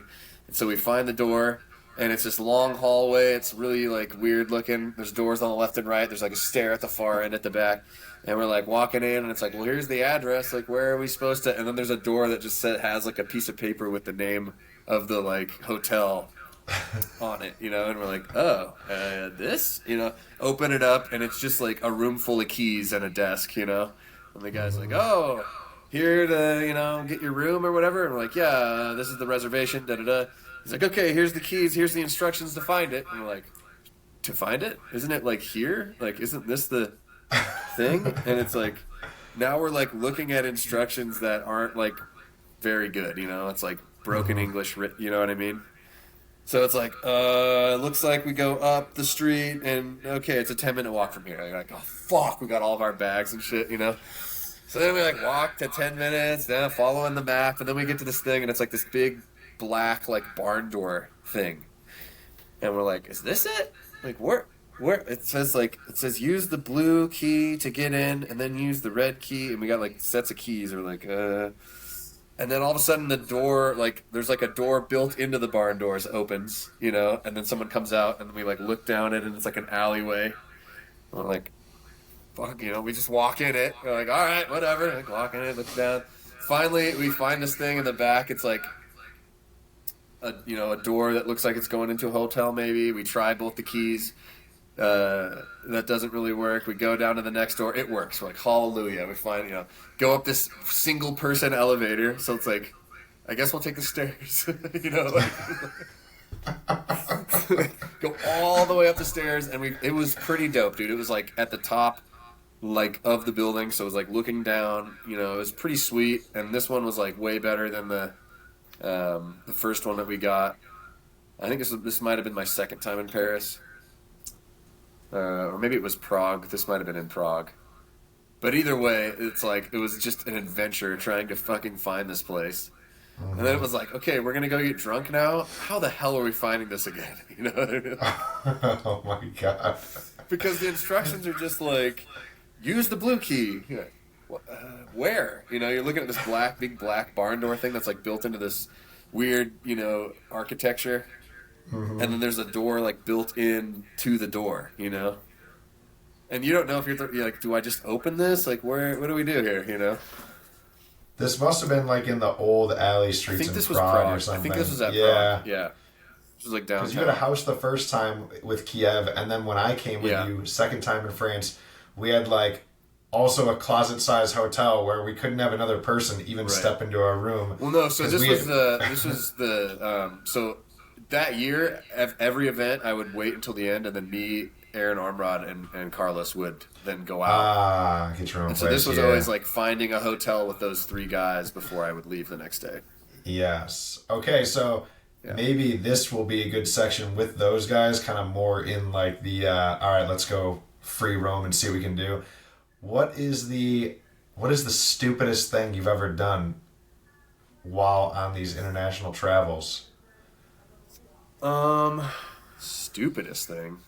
Yeah, Shoot. I mean, I got countless ones where afterwards I'm like, God, that was not a very well thought out idea. Like, for example, leaving for the night to go like while out or do whatever and not having my phone charged. And then that leading into a whole host of problems before a morning where I would have to fly back. Like, did you ever, do anything stupid, sketchy, dangerous? I mean, Paris seemed a bit sketchy when we started getting into the wee hours of the night and we've been drinking the whole time and, like, we're going down weird alleys that are dark and stuff like that. That was, like, kind of dumb. Like, but, I mean, we were fun. I mean, group of guys, you're pretty safe. Yeah. But, I wouldn't call it dumb, but it definitely was a strange thing when I was in, and I won't dime anybody out, but one of my teammates on Impact was like, you have to go to the Peep Show while you're in Amsterdam. You have to go to the Peep Show, right? And he's like, it's the best bang for your buck, man. €2, €2, 2 minutes, man. €1 a minute. It's amazing. And so, I am building this up in my mind because I'm thinking like, it's probably just intimate, like, I get to look through this thing and see this girl and, it'll probably be classy, I was like, fingers crossed, But bro, it was like a Disney event, it felt like that. I mean, obviously naked women is not Disney, but the place was like, it had like a huge archway entry with like neon blinking lights and literal lines of people going in, and inside it's just a bunch of doors and a green and red light above the door. So like there's just lines in front of each door, you know what I mean? And you don't know who's in there, and sometimes it's $2 a euro, so you're just waiting for the person who's already in there to like be finished with whatever they're doing in there, so I'm kind of like, you can tell some people are there as like, like why I'm there, because it's funny, or they're razzing each other or betting, making each other do it, and you kind of get but then there's other people that are there because like this is their jam, like, and so you don't know who's in there. So I'm in this line, and that person was in there forever, and then they come out and look all sweaty and like, it's just like so awkward to like make eye contact. The person's like walking out, you're like, oh. Anyways, so I finally get in there, and the person on Impact I was with, they go, unbeknownst to me, they go to so basically it's a big circular room with doors that are all around it, and then lines of people trying to get into those doors, right? So he went to the other side of the circle and didn't tell me. So, I go in this thing, it's like a almost pitch black square room. I'm like, all right, don't touch the walls. Don't touch anything in here, I don't know what's going on in here. Because the people in front of me were a couple, so they were in there forever, and this guy and girl walk out of there after like 20 minutes, So like, oh my God, Could be anything, right, don't touch anything in here, put my €2 in, and then the shade thing, like the window, it just like opens up, right? And it is not what I thought. I thought, like I said, I thought it was going to be classy. It was a rotating circular bed with a naked chick on it, and she is doing all sorts of the nastiest poses you could imagine. Like at one point, I just have naked butt like like pressed against the my thing, right? And I'm now noticing that you can see when another window opens on the other side, and you can see the other person in the other thing. So I'm looking at this like girl's whole butt, face, basically. like this. Yes, like you can see the other people in the other windows that are watching. So, her butt is pressed against my thing, and it finally, like, rotates away. And there's my teammate staring right at me at the other side of the window. And he just waves and gives me a thumbs up. And then basically, like, tells me, like, don't look at me, look at her, giving me, like, you sicko, what I mean? Oh, my God. So I start laughing, right? And then she notices that we're like laughing at each other and just looking at each other, and she yells through the glass at him, look at me, honey. You're here to see me. And so at that point, I'm like, I don't want to get caught because now she's like making eye contact with me too, you know. And let me tell you, this was not. This was like the C group. This was not an attractive woman. I mean, she was like fit, but my God, my hopes were very high, and this was such a letdown, you know. Full And disclaimer: Paintball Passport is a sometimes rated R show. This is either way, the next minute was the longest minute of my life because, like, at this point, it's feeling very like, you know, kind of gross. Like you get this weird, like someone bringing their cow to like get a blue ribbon at the like market. You know, it was very like strange like that. You know, so now I'm just feeling really uncomfortable and just like, please God, let this 2 minutes end so I can walk out of here. You know. Mm-hmm. And finally, my thing goes black, and I like, you know, try to not touch the door handle, and I get out of there. You know, awkwardly look at the next person, want to warn them, you're not gonna like what's in there. But either way, yeah, that was the gist of my Amsterdam. I didn't really do much after that. I mean, I guess another stupid thing, and the cool thing about Amsterdam is you can just drink and smoke like everywhere. You know, so we went to a lot of like. We went to a lot of weed bars, and so I had probably had my fair share and should have called it quits at this point, but we're smoking inside this club, and one of my teammates hands me the blunt, and I go to put it to my lips, and it's the burnt end.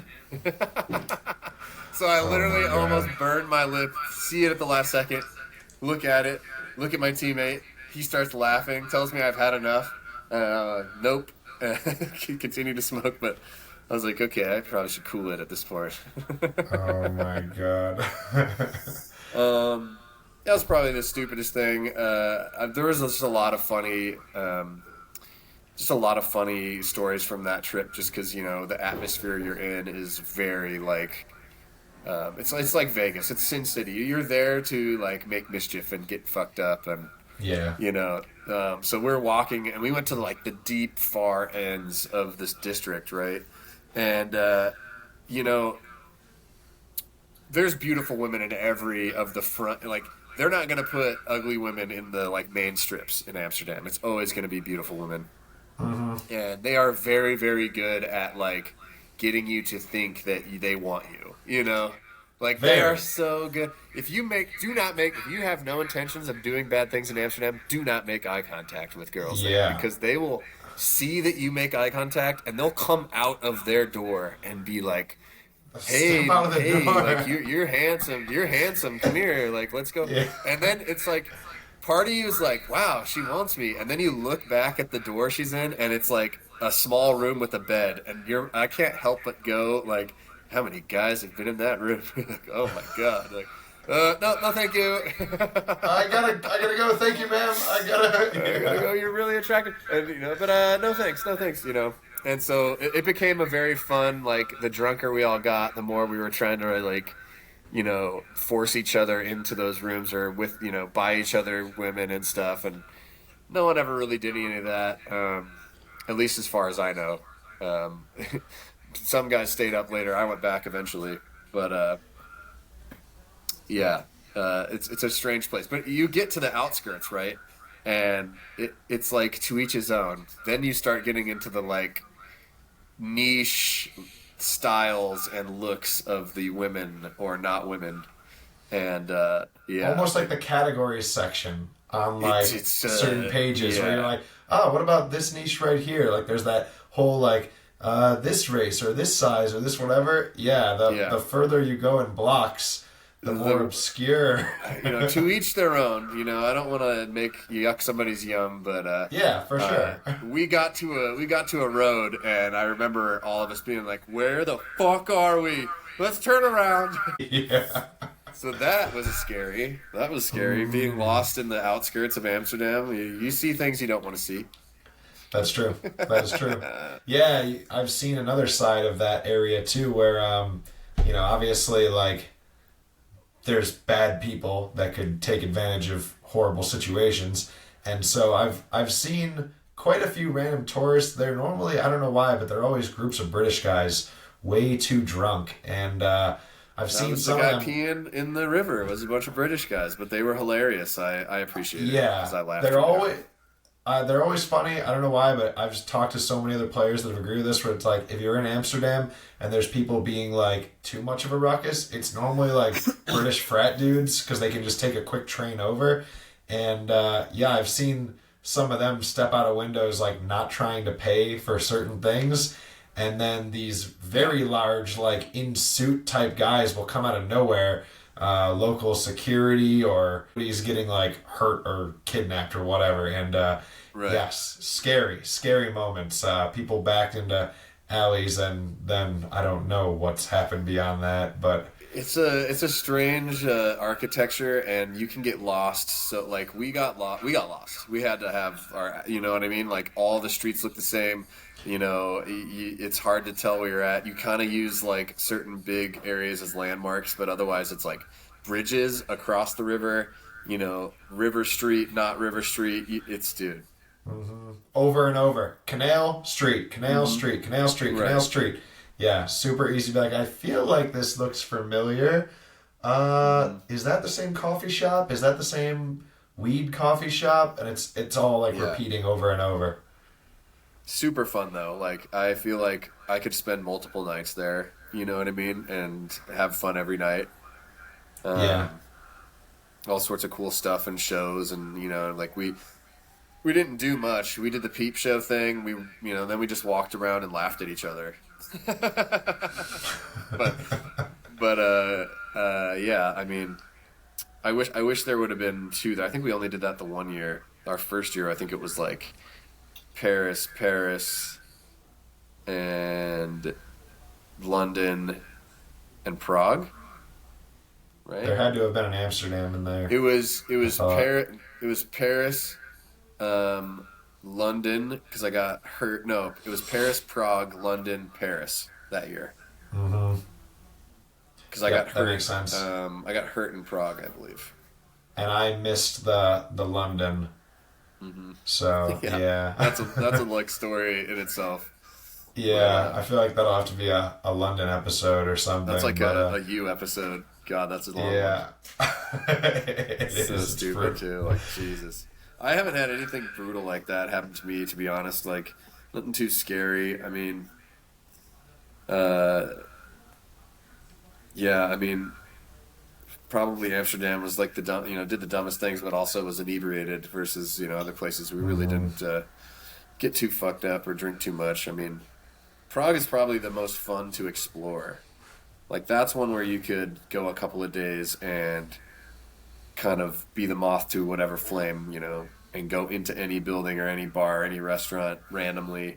Almost like you'd want to put the map out and go, okay, we're going to do everything we can in this area today. And then Mhm. the next day we're going to go over here and and just say yes to every single shore, shop, show, whatever you find. Yeah, Just like walk into it and do it. true. Yeah, like I agree because when you're in like once again Paris, even London's like this, feels like kind of any other big industrial city that's in the U.S. So you're like, well, this isn't going to be much different if I walk into this sports bar, but there's something about Prague or Amsterdam with like that really old castle-y type architecture and like speakeasies still It's like a exist and just close. like It's like a condensed. It's like a very condensed, cool area where it it like promotes the nomad style where you have no plan and you can just like walk around and yes. do whatever. Like I think yeah, when you get if you're gonna go to Paris, like Washington D.C., you gotta know we're gonna go here, and here, and do this, and this, and if you have to have it planned out, if you try to just wander around, you'll waste so much time covering so much Yeah. ground. You know what I mean? True. Like it's The long public walks. transportation, yeah, exactly. It's very everything's very spread out. Like there's cool things, but each one is spread out. Whereas no matter what block you get dropped into in Prague or a lot of Germany's like this, you're like, I'm gonna have fun in this entire couple blocks. Like no matter what, I'm gonna stumble into something that's very unique or very cool or very like welcoming and engaging. Yeah, which is like that's what Prague is dope. We've just walked around there a bunch, saw a bunch of cool stuff. Ate. I think they had way better food too. Hmm. Barcelona had pretty good food. JC, like it's funny. It's funny when okay. It's funny to go to an American spot when you're in Europe. It's like, what the hell are you doing? But Yeah. sometimes when you have that many dudes, you can go. You're, like Europe is so much different. Like in America, it's like they work everyone to the bone. You know, they don't give a shit about you. But in Europe, Hmm. they're like, we close in an hour. There's 13 of you. We don't want to work that hard. We're gonna go home early tonight. Hmm. And you're like, wait, you don't want a 13 top? We're gonna spend so much money. They're like, I would rather go home at 9:30 than be here till midnight. Yep. So, Very and I true. can respect them for that. I can totally, because until you've worked in an industry like that, you don't get it. So, like, I can respect that. But that's why we go, like, when you know, sometimes you're like, we're in Barcelona and we're going to McDonald's. Like, what are we doing? Yeah. God damn But it. sometimes it's like kind of it's got to work out. I know for a fact JC will tell you that Barcelona food is terrible because he got sick from McDonald's. Of And I course you. remember, I remember they had, okay, so you know, like in Europe, they have those walk-up kiosk ordering things. Hmm. Like France has them too. Like, and that's so funny too. Like, we would go. So when I would be with Aaron, Ormrod, and Carlos, we would go to McDonald's a lot because it was like I know it's going to be here, and I don't want to have to deal with like a French waiter and sit down somewhere and get like steak and fries. True. True. So we're like, screw it, we're going to McDonald's. Yeah. But yeah, they have these kiosks, right? So when we went to Barcelona, we walk in there, we all order on this kiosk. It's all on the same. It's all on the same ticket. You know, the last guy on the team pays with the credit card, and you could see the cooking staff in the back freaking out as that ticket's getting printed. They're like, you can throwing their hands up, like getting pissed off. Like, I'm sure that none of that food got made very well, but no one else got sick. But Maybe he's got a weak stomach. Maybe he got the one burger that was rushed or whatever. But well, did you he notice? ordered vegetarian, or he ordered like fish, I think. Oh God. Okay, this is Yeah. why. Yeah, fully his fault then. But did you notice that Burger King and McDonald's are different and much better in all of Oh those yeah, countries? quality is like I'm pretty sure. I'm not 100% sure, I guess, but it feels like they actually pull a raw patty out and cook it when you order it, versus the like the shelf of like boiling meat patties. Yeah, they get like speed microwave for 8 seconds. Oh, dude, I think they get left in like a steam shelf. So it's just like Oh, patties on patties in this like shelf of steam, and the patty's already hot and steamed and ready to, and it's moisturized because it's in like a steam box thing. So it's just always cooked and ready. oh Pretty God. sure. I think you're right, and that is gross to think about. Yeah. Yeah, So I think the difference is nasty. they actually cook their stuff right away when it gets ordered. It does take a lot longer. Yeah. Also, I feel like their bread is real because their bread tastes different. Like anywhere you go, even the fast food bread, like it's just not as sweet. Tastes like real They quality don't do bread. did they even have drive-throughs there? I'm trying to remember. At least the one in France, it seemed like it had a really big dining area, Yeah, it was and huge. I can't remember a drive on the outside. I don't think it had a drive-through. I think you're right. Excuse me. But yeah, yeah. I kind of wish it would be really cool to go back. It's too bad, but also I don't know if I could swing that anyways at this point. But you could go Yeah, back. I could soon. You know, I took a year off this year, and it's funny that I guess I'm partially making this podcast because I miss traveling the way I used to. I had a like 7 year stretch of just kind of like somebody would invite me, I would go, and then if I had nothing the next weekend, I could just stay and keep backpacking. And oftentimes I was with Harrison. There was a few other travel buddies, but yeah, it was the life. And now it's like I think a lot of what I'm gonna do here is after an event happens, like for example, my buddy Keith Brown plays in Colombia. So a day or two after he gets from Columbia events, I'm gonna be like, Keith, you want on the show? And I want to hear his Columbia stories and kind of like live vicariously through him until I have this career thing more stable and I can, work remotely more often and get back to like the Asia and Europe events. Right. That's I feel like the stories I've heard from not Europe, because I think that's even a step back from the like that is a step towards more of a festival and less of a competition. Hmm. And that seems like wild to be on a team that's like, we're here to have fun and that's it. Like, what a, and then you're the pro that's just gonna like, we might have a chance to win, but fuck it, you know?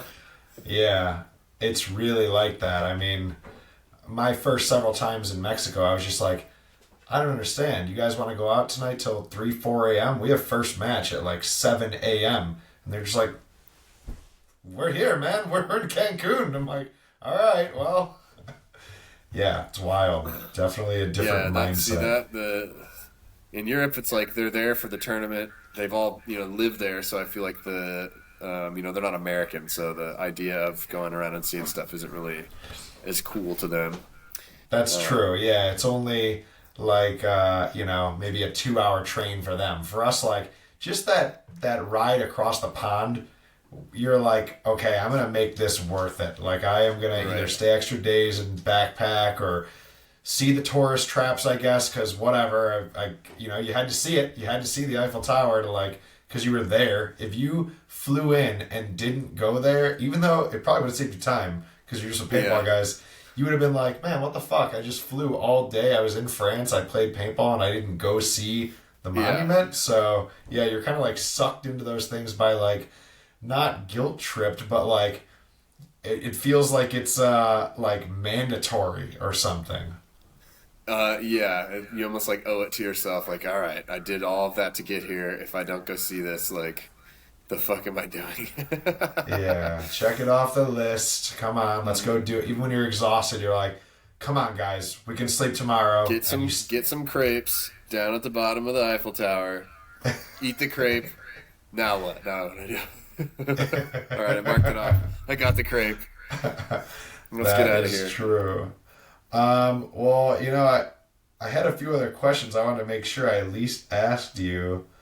All So right. I feel like you've told me some good stories, but yeah.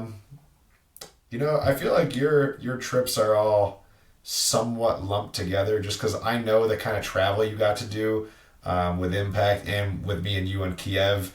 It's not like you ever got to do like a week extra or whatever. So I feel like your France, kind of Amsterdam, kind of Prague, it's all lumped together as like more Euro tripping. So I think that's Right. what like this. So like, did anything Barcelona change was your? pretty cool, but Yeah, yeah, I'll say, I mean, some are definitely cooler than others. Barcelona's beautiful. Love that waterfront, the food, all that. But like, as far as like Europe, do you feel that your perspective changed about anything? Anything was like surprisingly different than you thought it would be? yeah. I think my perspective changed in that you almost think that they're different. That you're different human beings. Like you just like build this idea of because you don't know what you don't know. So that's Hmm. so funny. But it's just like they're I say like why maybe I'm biased because I'm a turd from California, but I'm like it's you think it's going to be this grandiose different magical place and it's like oh it's exactly the same pretty much where I'm at. There's just these small nuances and differences and slightly different things to see and slightly different beaches and you know what I mean. So definitely Yeah. like humanized the other countries for me more like made Hmm. me not sympathize with them but like connect with them so they don't feel as foreign. It's like okay, yeah, you don't speak my language but like we're all have the same problems and do the same things day to day and have a lot of the same interests and you know Yeah. like you Yeah, said I we're feel like a lot more the same than we are different. yeah, media it makes some places look like really dangerous or whatever. It makes other Right. places more romanticized where you're like, this is gonna be like some type of like euphoric vacation. I'm gonna like Magical. step off the Yeah. plane to like people acting much different and like a whole rich tradition presented to me around every step. And then it's like Yeah. not like that if you're in the city areas. It's like, yeah, kind of just our exact same way of life, but you're just hearing different accents around you and then some different food. Yeah, so I think it's also a big part of like, yeah, media builds up ideas for places, and you can see it in America, like people hating on each other, hating on areas, and it's like, well, it's because media and movies and all these things build it up to be this thing, and it's uh, like a lot. You think it's scarier than it is in Europe for sure. Like like getting it, here I am judging these guys I've never met, and I'm scared to get in this van because I'm like, oh my god, they're gonna kidnap me, And Well, it's the movie like, Hostel does that to us, where you're like, here I am, right, first time in that shit is Europe. not even, not even Yeah. close to that. Everyone is like, they were all stoked that I was there, stoked that we share the same, same interests and stuff, and the same like Hmm. drive and competitive nature, and yeah, you start, like I said, you almost assimilate way faster than you think. Like, I'm beginning to True. speak with their accent and in the broken English, and really, like how long would it take for me to start speaking their language? If I was, Yeah. stuck in that situation. So, True. um, By the end of the trip, it's like, oh, I could really see how only another like month or two, and this would just be so easy to do this, like to live right, here. and yeah, you assimilate, and it's like, oh, it's basically what I'm doing back home. Hmm. But, True. but, Yeah. Well, yeah. aside from the place, did you find out anything new about yourself while traveling to Europe? Like, did you learn more about who you are or what you gravitate towards through how you chose to experience those places? Um, yeah, I think I definitely like realized that I'm where I want to be. Like I'm in my final form. Like this kind of like was the period or the exclamation mark on the like. I got to see a good amount of the world because of paintball, and now I'm like, I don't have this like what if about my life anymore. I'm like, Hmm. this is where I want to be. This is what I want to do. I'm pretty content, and I got to go experience all these other places. So I'm pretty sure I have an idea of like where I want to be and what I want to do. Definitely Hmm. helped with that. The bummer part is like when that's the other thing that I think, talking about romanticizing stuff. Um, People are like, oh my God, you got to go to Europe and do all this traveling. And I'm like, I was at work for that entire time. Like, the traveling was not fun. I had to Hmm. practice the second I got there. The only downtime I got was the day, like I said, I got Sunday from like 5 p.m. to midnight at best. And then I'm going to the airport at 5 a.m. the next day. So it's like, we would cram as much as we could in that drunken stupor of like 6 hours where we're like, okay, we're off the clock, we'll start drinking at the field, and then it's like Yeah. you're in this drunken stupor for 6 hours while you like try to see as much as you can because now you're finally Hmm. like not at work. So yeah, it is cool, I got to go to these places, but also like I was clocked in from the moment I left the airport to get there until Sunday when I know I'm not competing for the trophy. Hmm. So you try to like keep your eyes open and see the landscape and experience and like you know uh, get it all in, but at the same time you're like locked into the thing that you are being paid to be there to do. Like Yeah. it's not like I'm gonna go spend a week in France and I'll play paintball for 3 days probably, and then no, it's like I'm here for this. I'm gonna be there to do this, and I'm leaving as soon as it's done, basically. So like, Yeah. that is the tough thing to like try to tell someone. Like, didn't really get to do the vacationy thing that you think I got to do. Yeah. Um, so it's That's true. that's also the kind of like the tough thing. It really is like a teaser. Like, I'd love to go back. At least what I got to do a fun thing, and then realize, okay, where would I actually want to go if I come back, and what would I actually want to do? I got the Hmm. sneak peek or the free pass. I got like the free sneak peek in there to like really understand like if I was gonna travel later, You where got I the spend my taste time. tester.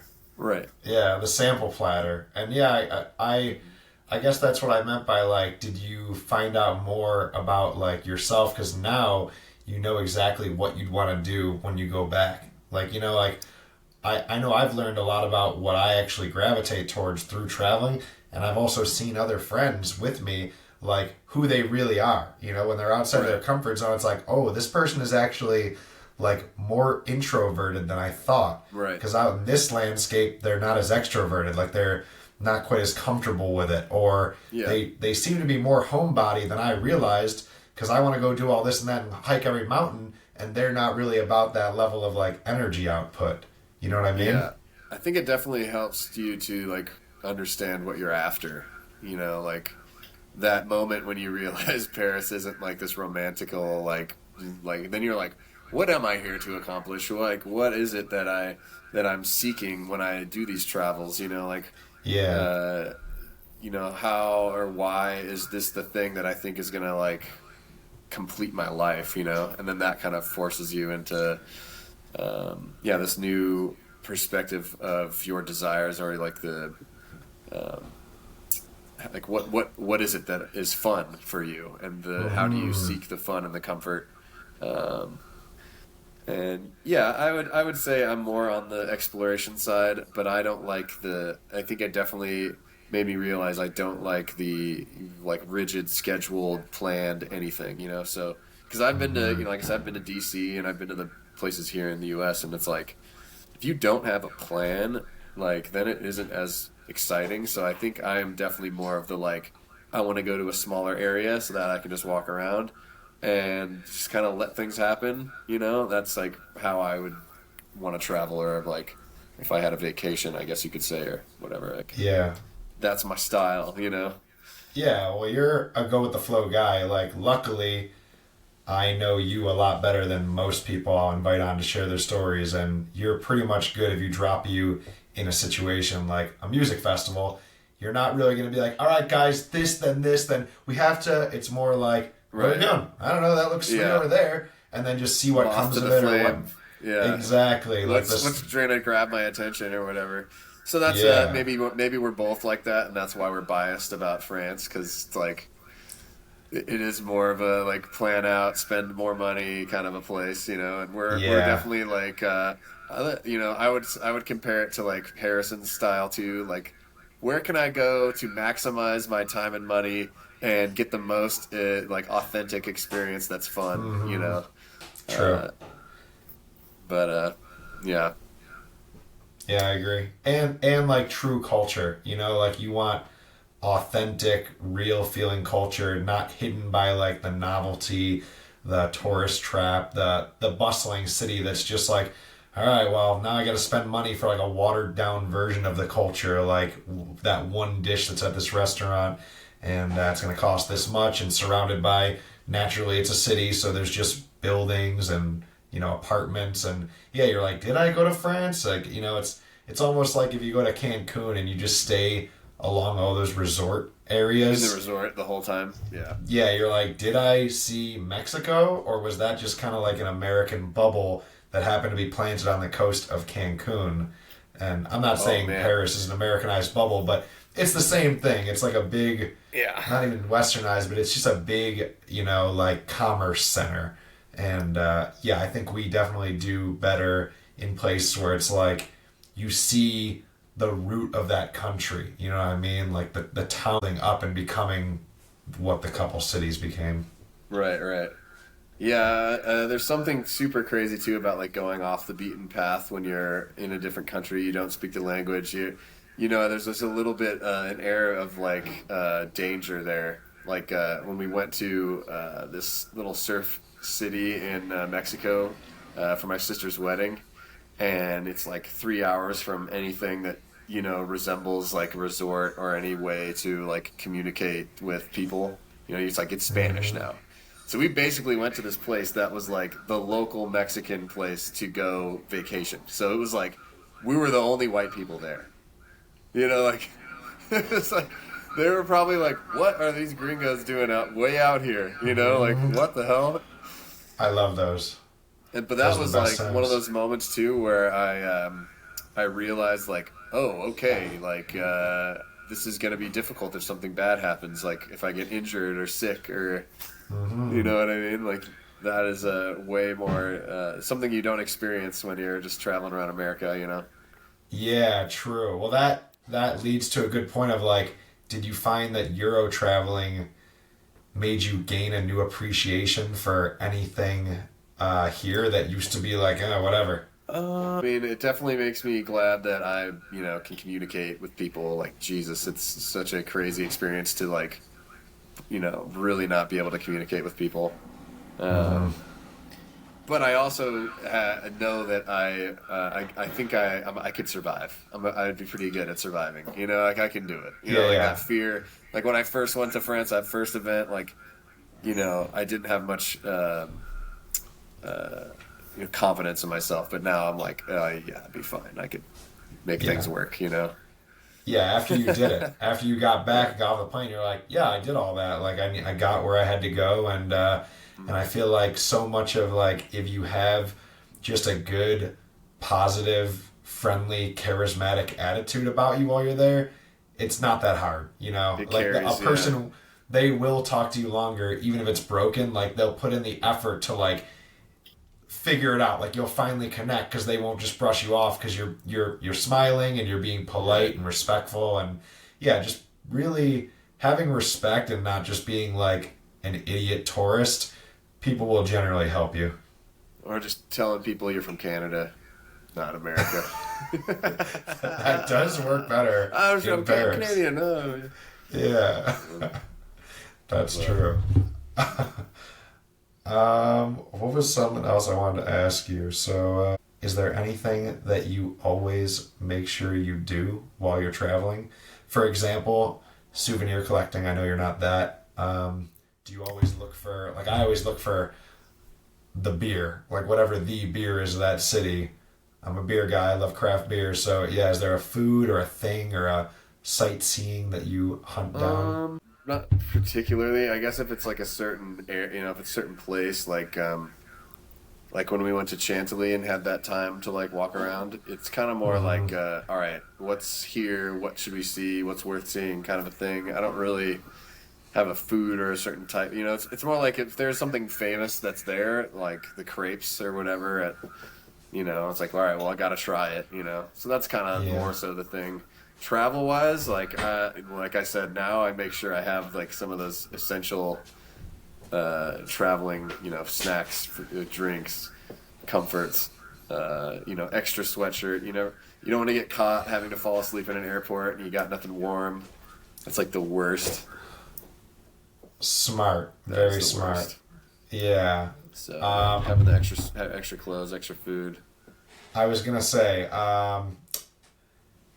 yeah, particular travel tips, like something that you always bring with you. You always have this on you. It's in your day bag or whatever. Like, these are good things that, people should probably know before they travel out to I always wherever. keep a very sharp pocket knife for my avocados in my bag that I always will forget that's in there so that it gets taken at every security. And then I go, but that's my avocado knife.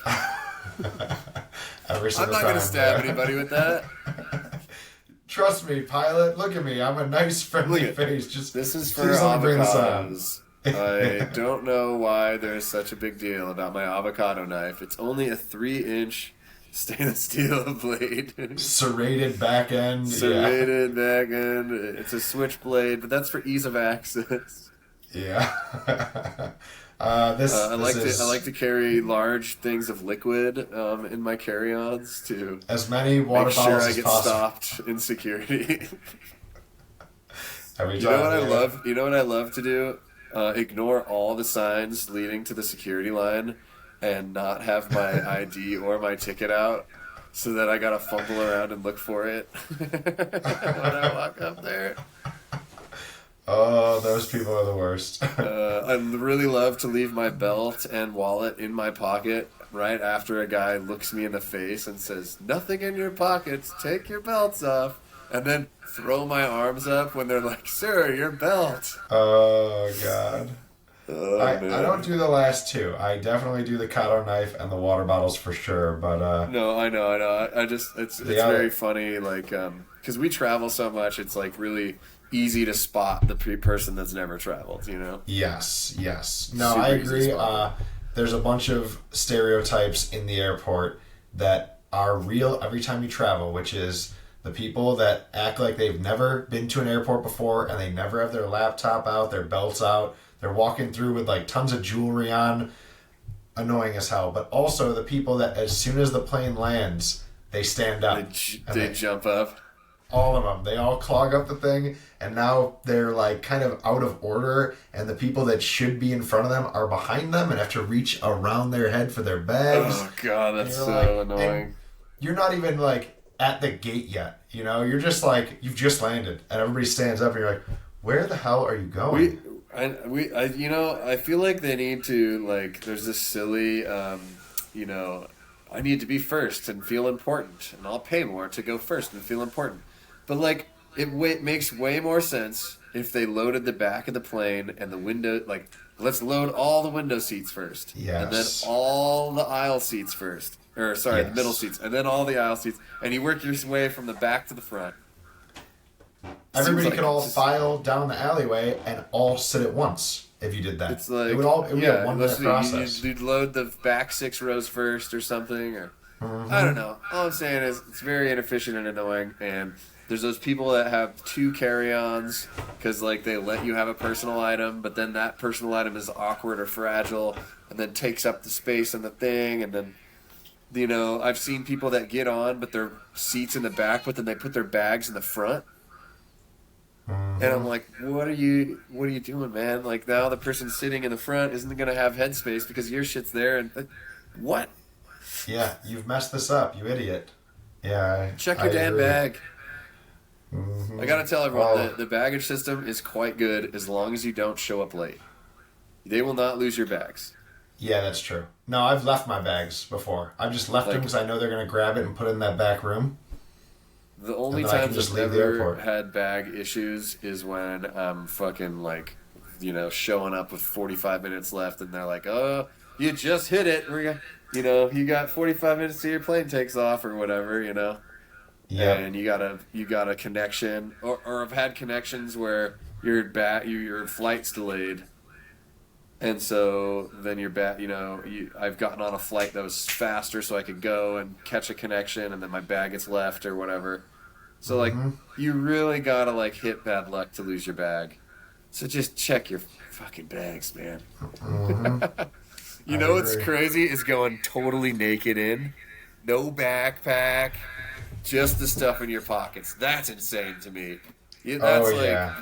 That's like you are fully giving yourself, like, it better be a short flight because you, like I said, you need to have the bottles of wine, the food, the beef jerky, the extra clothing.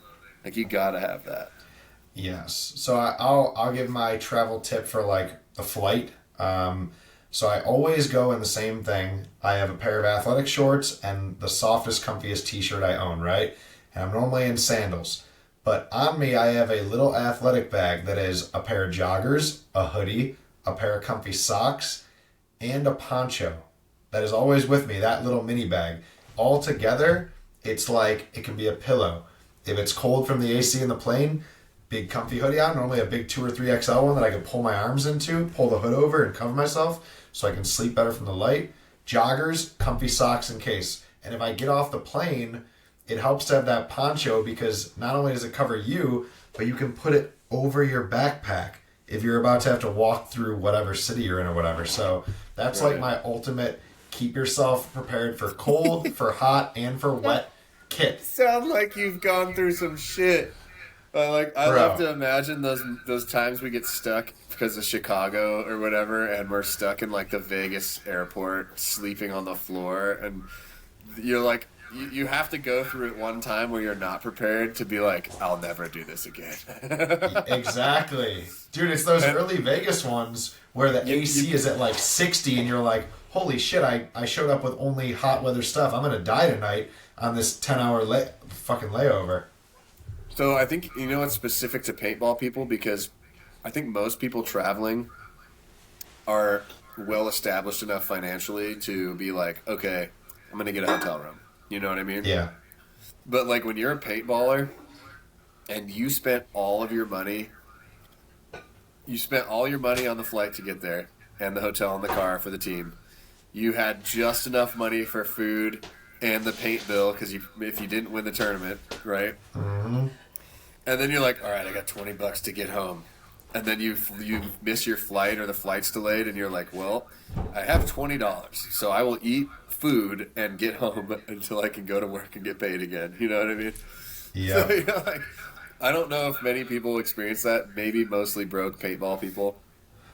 But man, when you get stuck in Vegas is the worst because they got all the casino things going on, and I don't know what it is about airports because I feel like you got to go through security to get in. So like, why make it so you can't sleep on the, you know?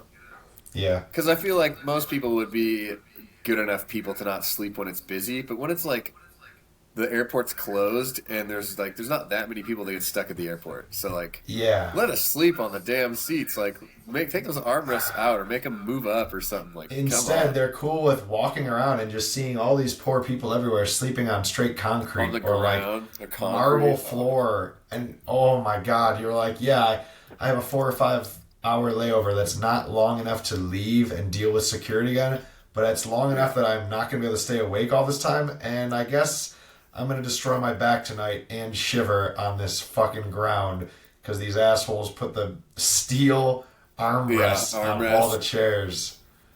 Yeah, I've been saying forever they should have like sleep pods that you can rent for a little bit. And I've seen that an airport in Chicago. They did that one year because it was like a huge windstorm, rainstorm, and so everything got canceled. So they had like a big amount of people stranded, and they put out cots, but it was fucked up because they only let you sleep there until things would open back up at like 5 a.m. So like we landed at midnight, missed the flight, and then got 3 hours of sleep on a cot, and then they kicked us all out. And I'm like, what?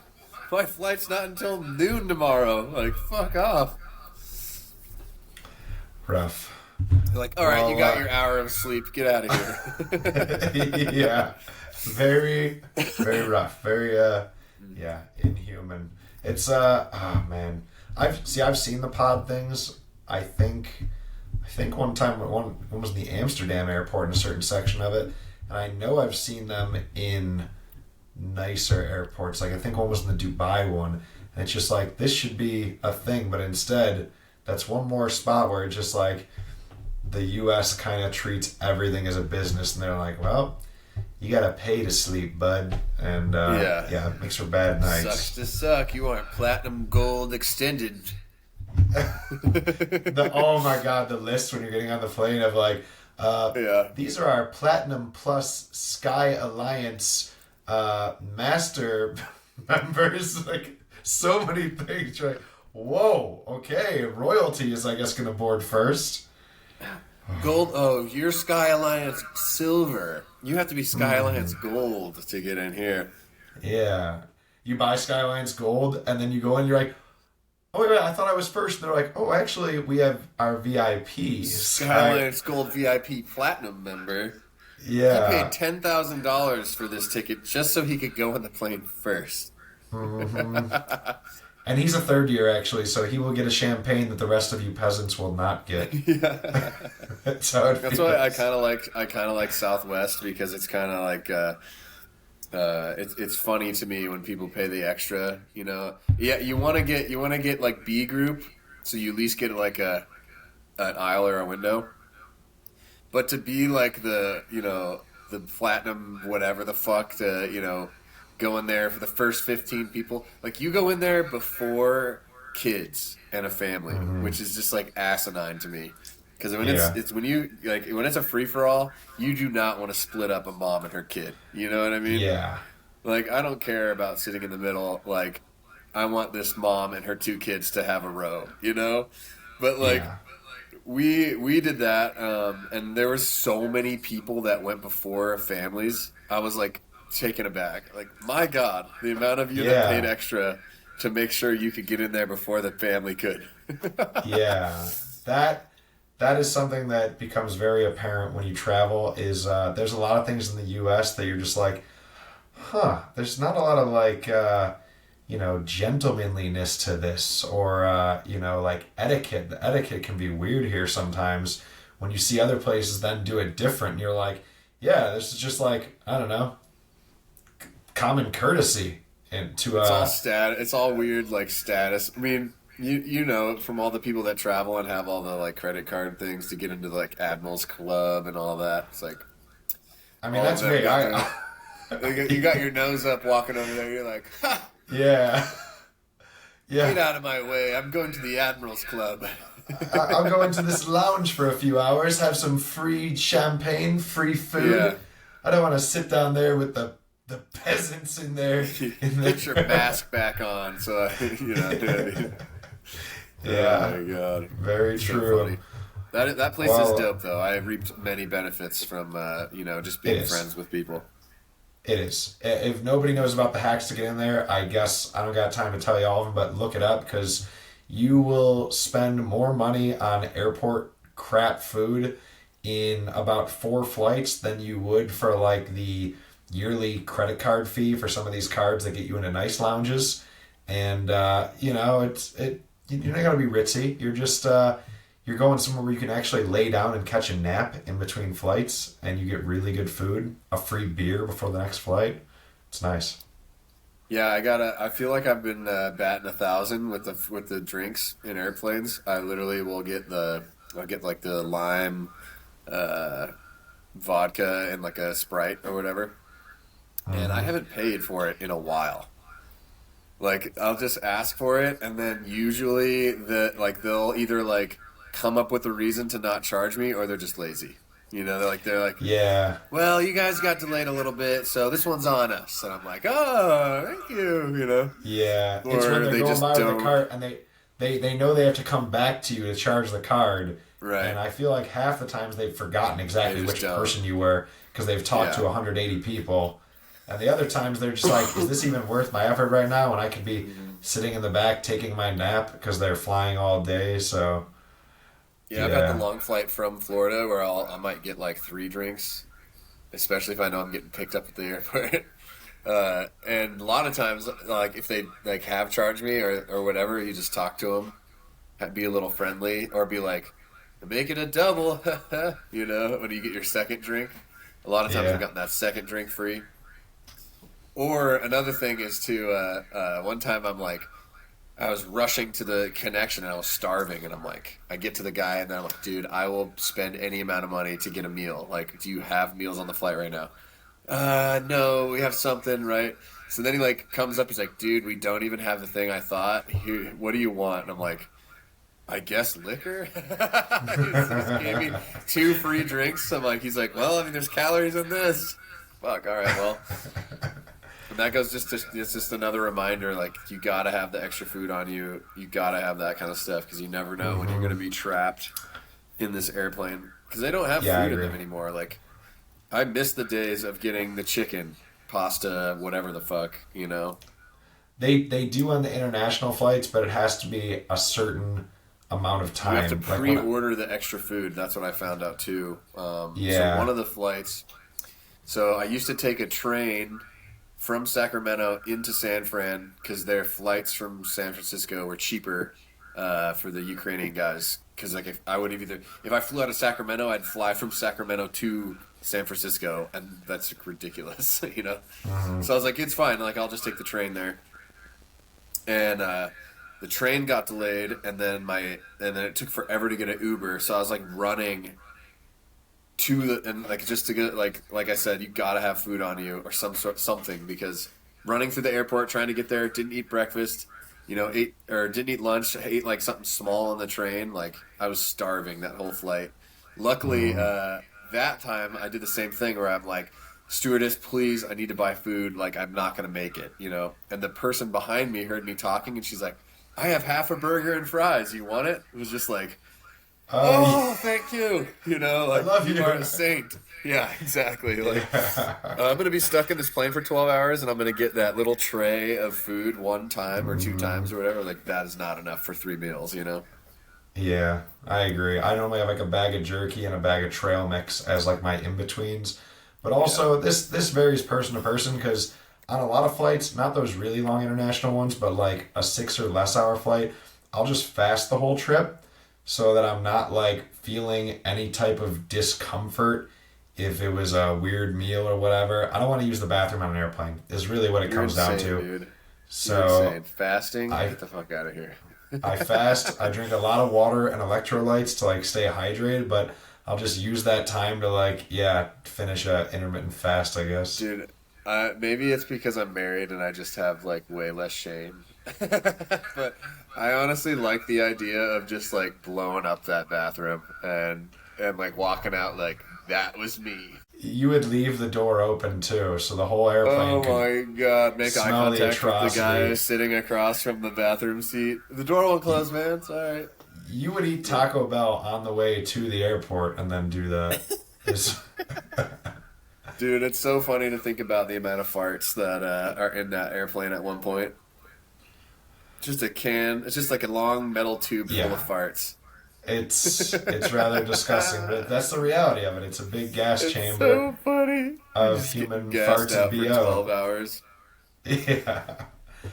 Well, Word. hey, it's been a long one. I don't want to keep you too much longer, so I just Oh wanted to yeah. ask, We, we, like, go oh, ahead. go ahead. Oh, I was gonna say, like, is there any other event, league, or country in specific that's on your bucket list now? Like, what's the next adventure you really want to Um, go for? Probably. What was the one that you went to where you ride the mopeds? What's that one? Is that Taiwan? Oh man, Langkawi, Malaysia. Langkawi. That's what I Yeah, want to do. That looks yeah, so fun, and that's exactly the type of like vibe that I'd want if I was just gonna go and hang out. Like yeah. beach vibes, bar vibes, no plan, drive Vespas around, crash them. That sounds great. Yeah, yeah. That I'll definitely be And you don't doing care, you just crash it because it's like, oh, if you don't return this and you break it, it's like $100. You're like, yeah, I'll wreck this thing for 100. See ya. You know? less. When I Yeah. destroyed my three, it was like $10 deposits on each of them, and you just call the place and be like, "Yo, I'm sorry, it's down at this corner," and then you would just go to another place and rent a new one and lose Get your a like different ten one. fifteen dollar See, deposit. So that is the jam there. That's what I want to do. That yeah, sounds great. well, Do a little bit of like island hopping, just I gotta get chilling, you chill on the out. beach. As soon as I heard the Thailand event started again, but I don't think they've ran WCA Langkawi again. But when it happens, we'll try to make sure that we can like all get, me, you, and a good homie gang and do like that'll be our one like, hey, take your vacation weeks this time of year. I think timing wise for me, I foresee a lot of these paintball trips happening after I retire from professional paintball because then it'll be easier for me to like convince the family or like the family will be old enough that it's like not a terrible thing if I'm like, all right, dad's going on vacation. Peace, everybody. Yeah, that's true. That's true. So, Well, are we? uh, I mean, this is a podcast. Are we seeing you retire from professional paintball anytime soon, or you no, about to leave me hanging again, or what's the no, deal? man. Body feels good. Uh, the mind feels good. The wife and the situation is good. So yeah, NXLs will be my thing, or National with Infamous will be my thing until you got to drag me off the field. I'll either be Okay. washed up or injured, and then that'll be it. But I This is really would like to have my kids see me competing at a high level at something before I stop. yeah. I agree, and I know you can make it there. If Shane Howe can be, Yeah, 197, I know you could do at least another 5-10 years. But I'm just like, all right, well, you left me once on DMG, and then I left you and then you twice. left me on Aftermath. So are Fool you me gonna once, leave me shame right on me. after I Fool me go to twice. Infamous? Fool me 3 times, man. No, we No, gotta win one finally together, and I I feel know. like that's coming. So, yeah, I'm feeling good about the team and everything. So, yeah, situation's good. The family life is good. It's all kind of like coming into a good schedule and routine. So, I agree. yeah, Yeah, unless something you're big living happens well. like COVID again, I don't foresee us stopping anytime soon. So, True, true. Yeah, shout out to Shelby and your family for making it be a good situation, because you do have it very sweet. She rocks, your family rocks, your home life is dope. I'd see why, other than for paintball, you don't really have to leave your beautiful hillside compound. So, life is good. It is. It's sweet when you finally like make the paradise you want. You find yourself wanting to leave home less and less. Wanting to be away from this area less and less. Like I said, I feel like I'm a little biased, but I have been around. I'm sure you can attest. Northern California is pretty fucking sweet. So we need to change some of the government issues with it. But other than that, if you can afford it, it's sweet. Yeah, very true. It's a place that I would travel to. It's that cool. So. Well, that's one of the funny things about California is it's pretty big. So like I hate getting lumped into SoCal. So if you're thinking, oh, California, gross, LA, no, that's not California. That is a very very small portion of California. Yeah. Yeah, that's a weird, overpriced third world country. From traveling a lot, I've been to a lot of places. LA is one of the worst places I've ever been, and yet it's like probably about the most expensive place, top 3. So yeah, it's wild. There's way better places in SoCal to go. Like, I don't know if it's central or southern, but Cayucas is super cool. Where my wife's parents are. What is that? Laguna, I think. Laguna Beach. Yeah. I think that place is awesome. It's kind of like France. It's like, if you got the money. Yeah. I was gonna say that's a bubble. You can have a lot of fun. LA, but yeah. True. But I wouldn't even group those into Northern California is a completely different place. Like, it's the best of the Northwest. You know what I mean? Like, it's a little south of the Northwest, but it's like it's what you wished the Northwest was. Mm-hmm. I agree. Well, better weather, Yeah, I mean, I could talk about Cali with you forever. I miss it. Portland is a little too rainy and even sketchier in some ways. But I do got shit to do. I got a career and whatnot now, so I can't just be podcasting forever with you. Although we could do hours more from other trips we've had. So I will let you go. But yeah, dude, Tim Brusselback, my brother. Ronald Weasley to my. That was Joe Barrett and Tim Brusselback on the Nightly Paintball News, signing out. Stay classy, Sacramento, or stay weird, Portland. Is that your sign off? Yeah, I guess so. I don't know if I address Portland or just paintball or the world as a whole or whatever, but. Yeah, we'll get it down. You're gonna see this is gonna get more. You need like a catchphrase, like "keep your tips up," but like don't lose your passport. Here, I got it. Look at Don't lose your passport. Okay, I'm gonna need my passport on me, I guess, from now on. So remember, don't lose your passport. That's actually I like that, because if you lose your passport, you're fucked. Very fucked. Don't lose your passport. Here's your anyway. Wait. All right. Thanks, Joy. I'll talk to you soon, buddy. Thank you, Tim. Later. See ya. Yeah.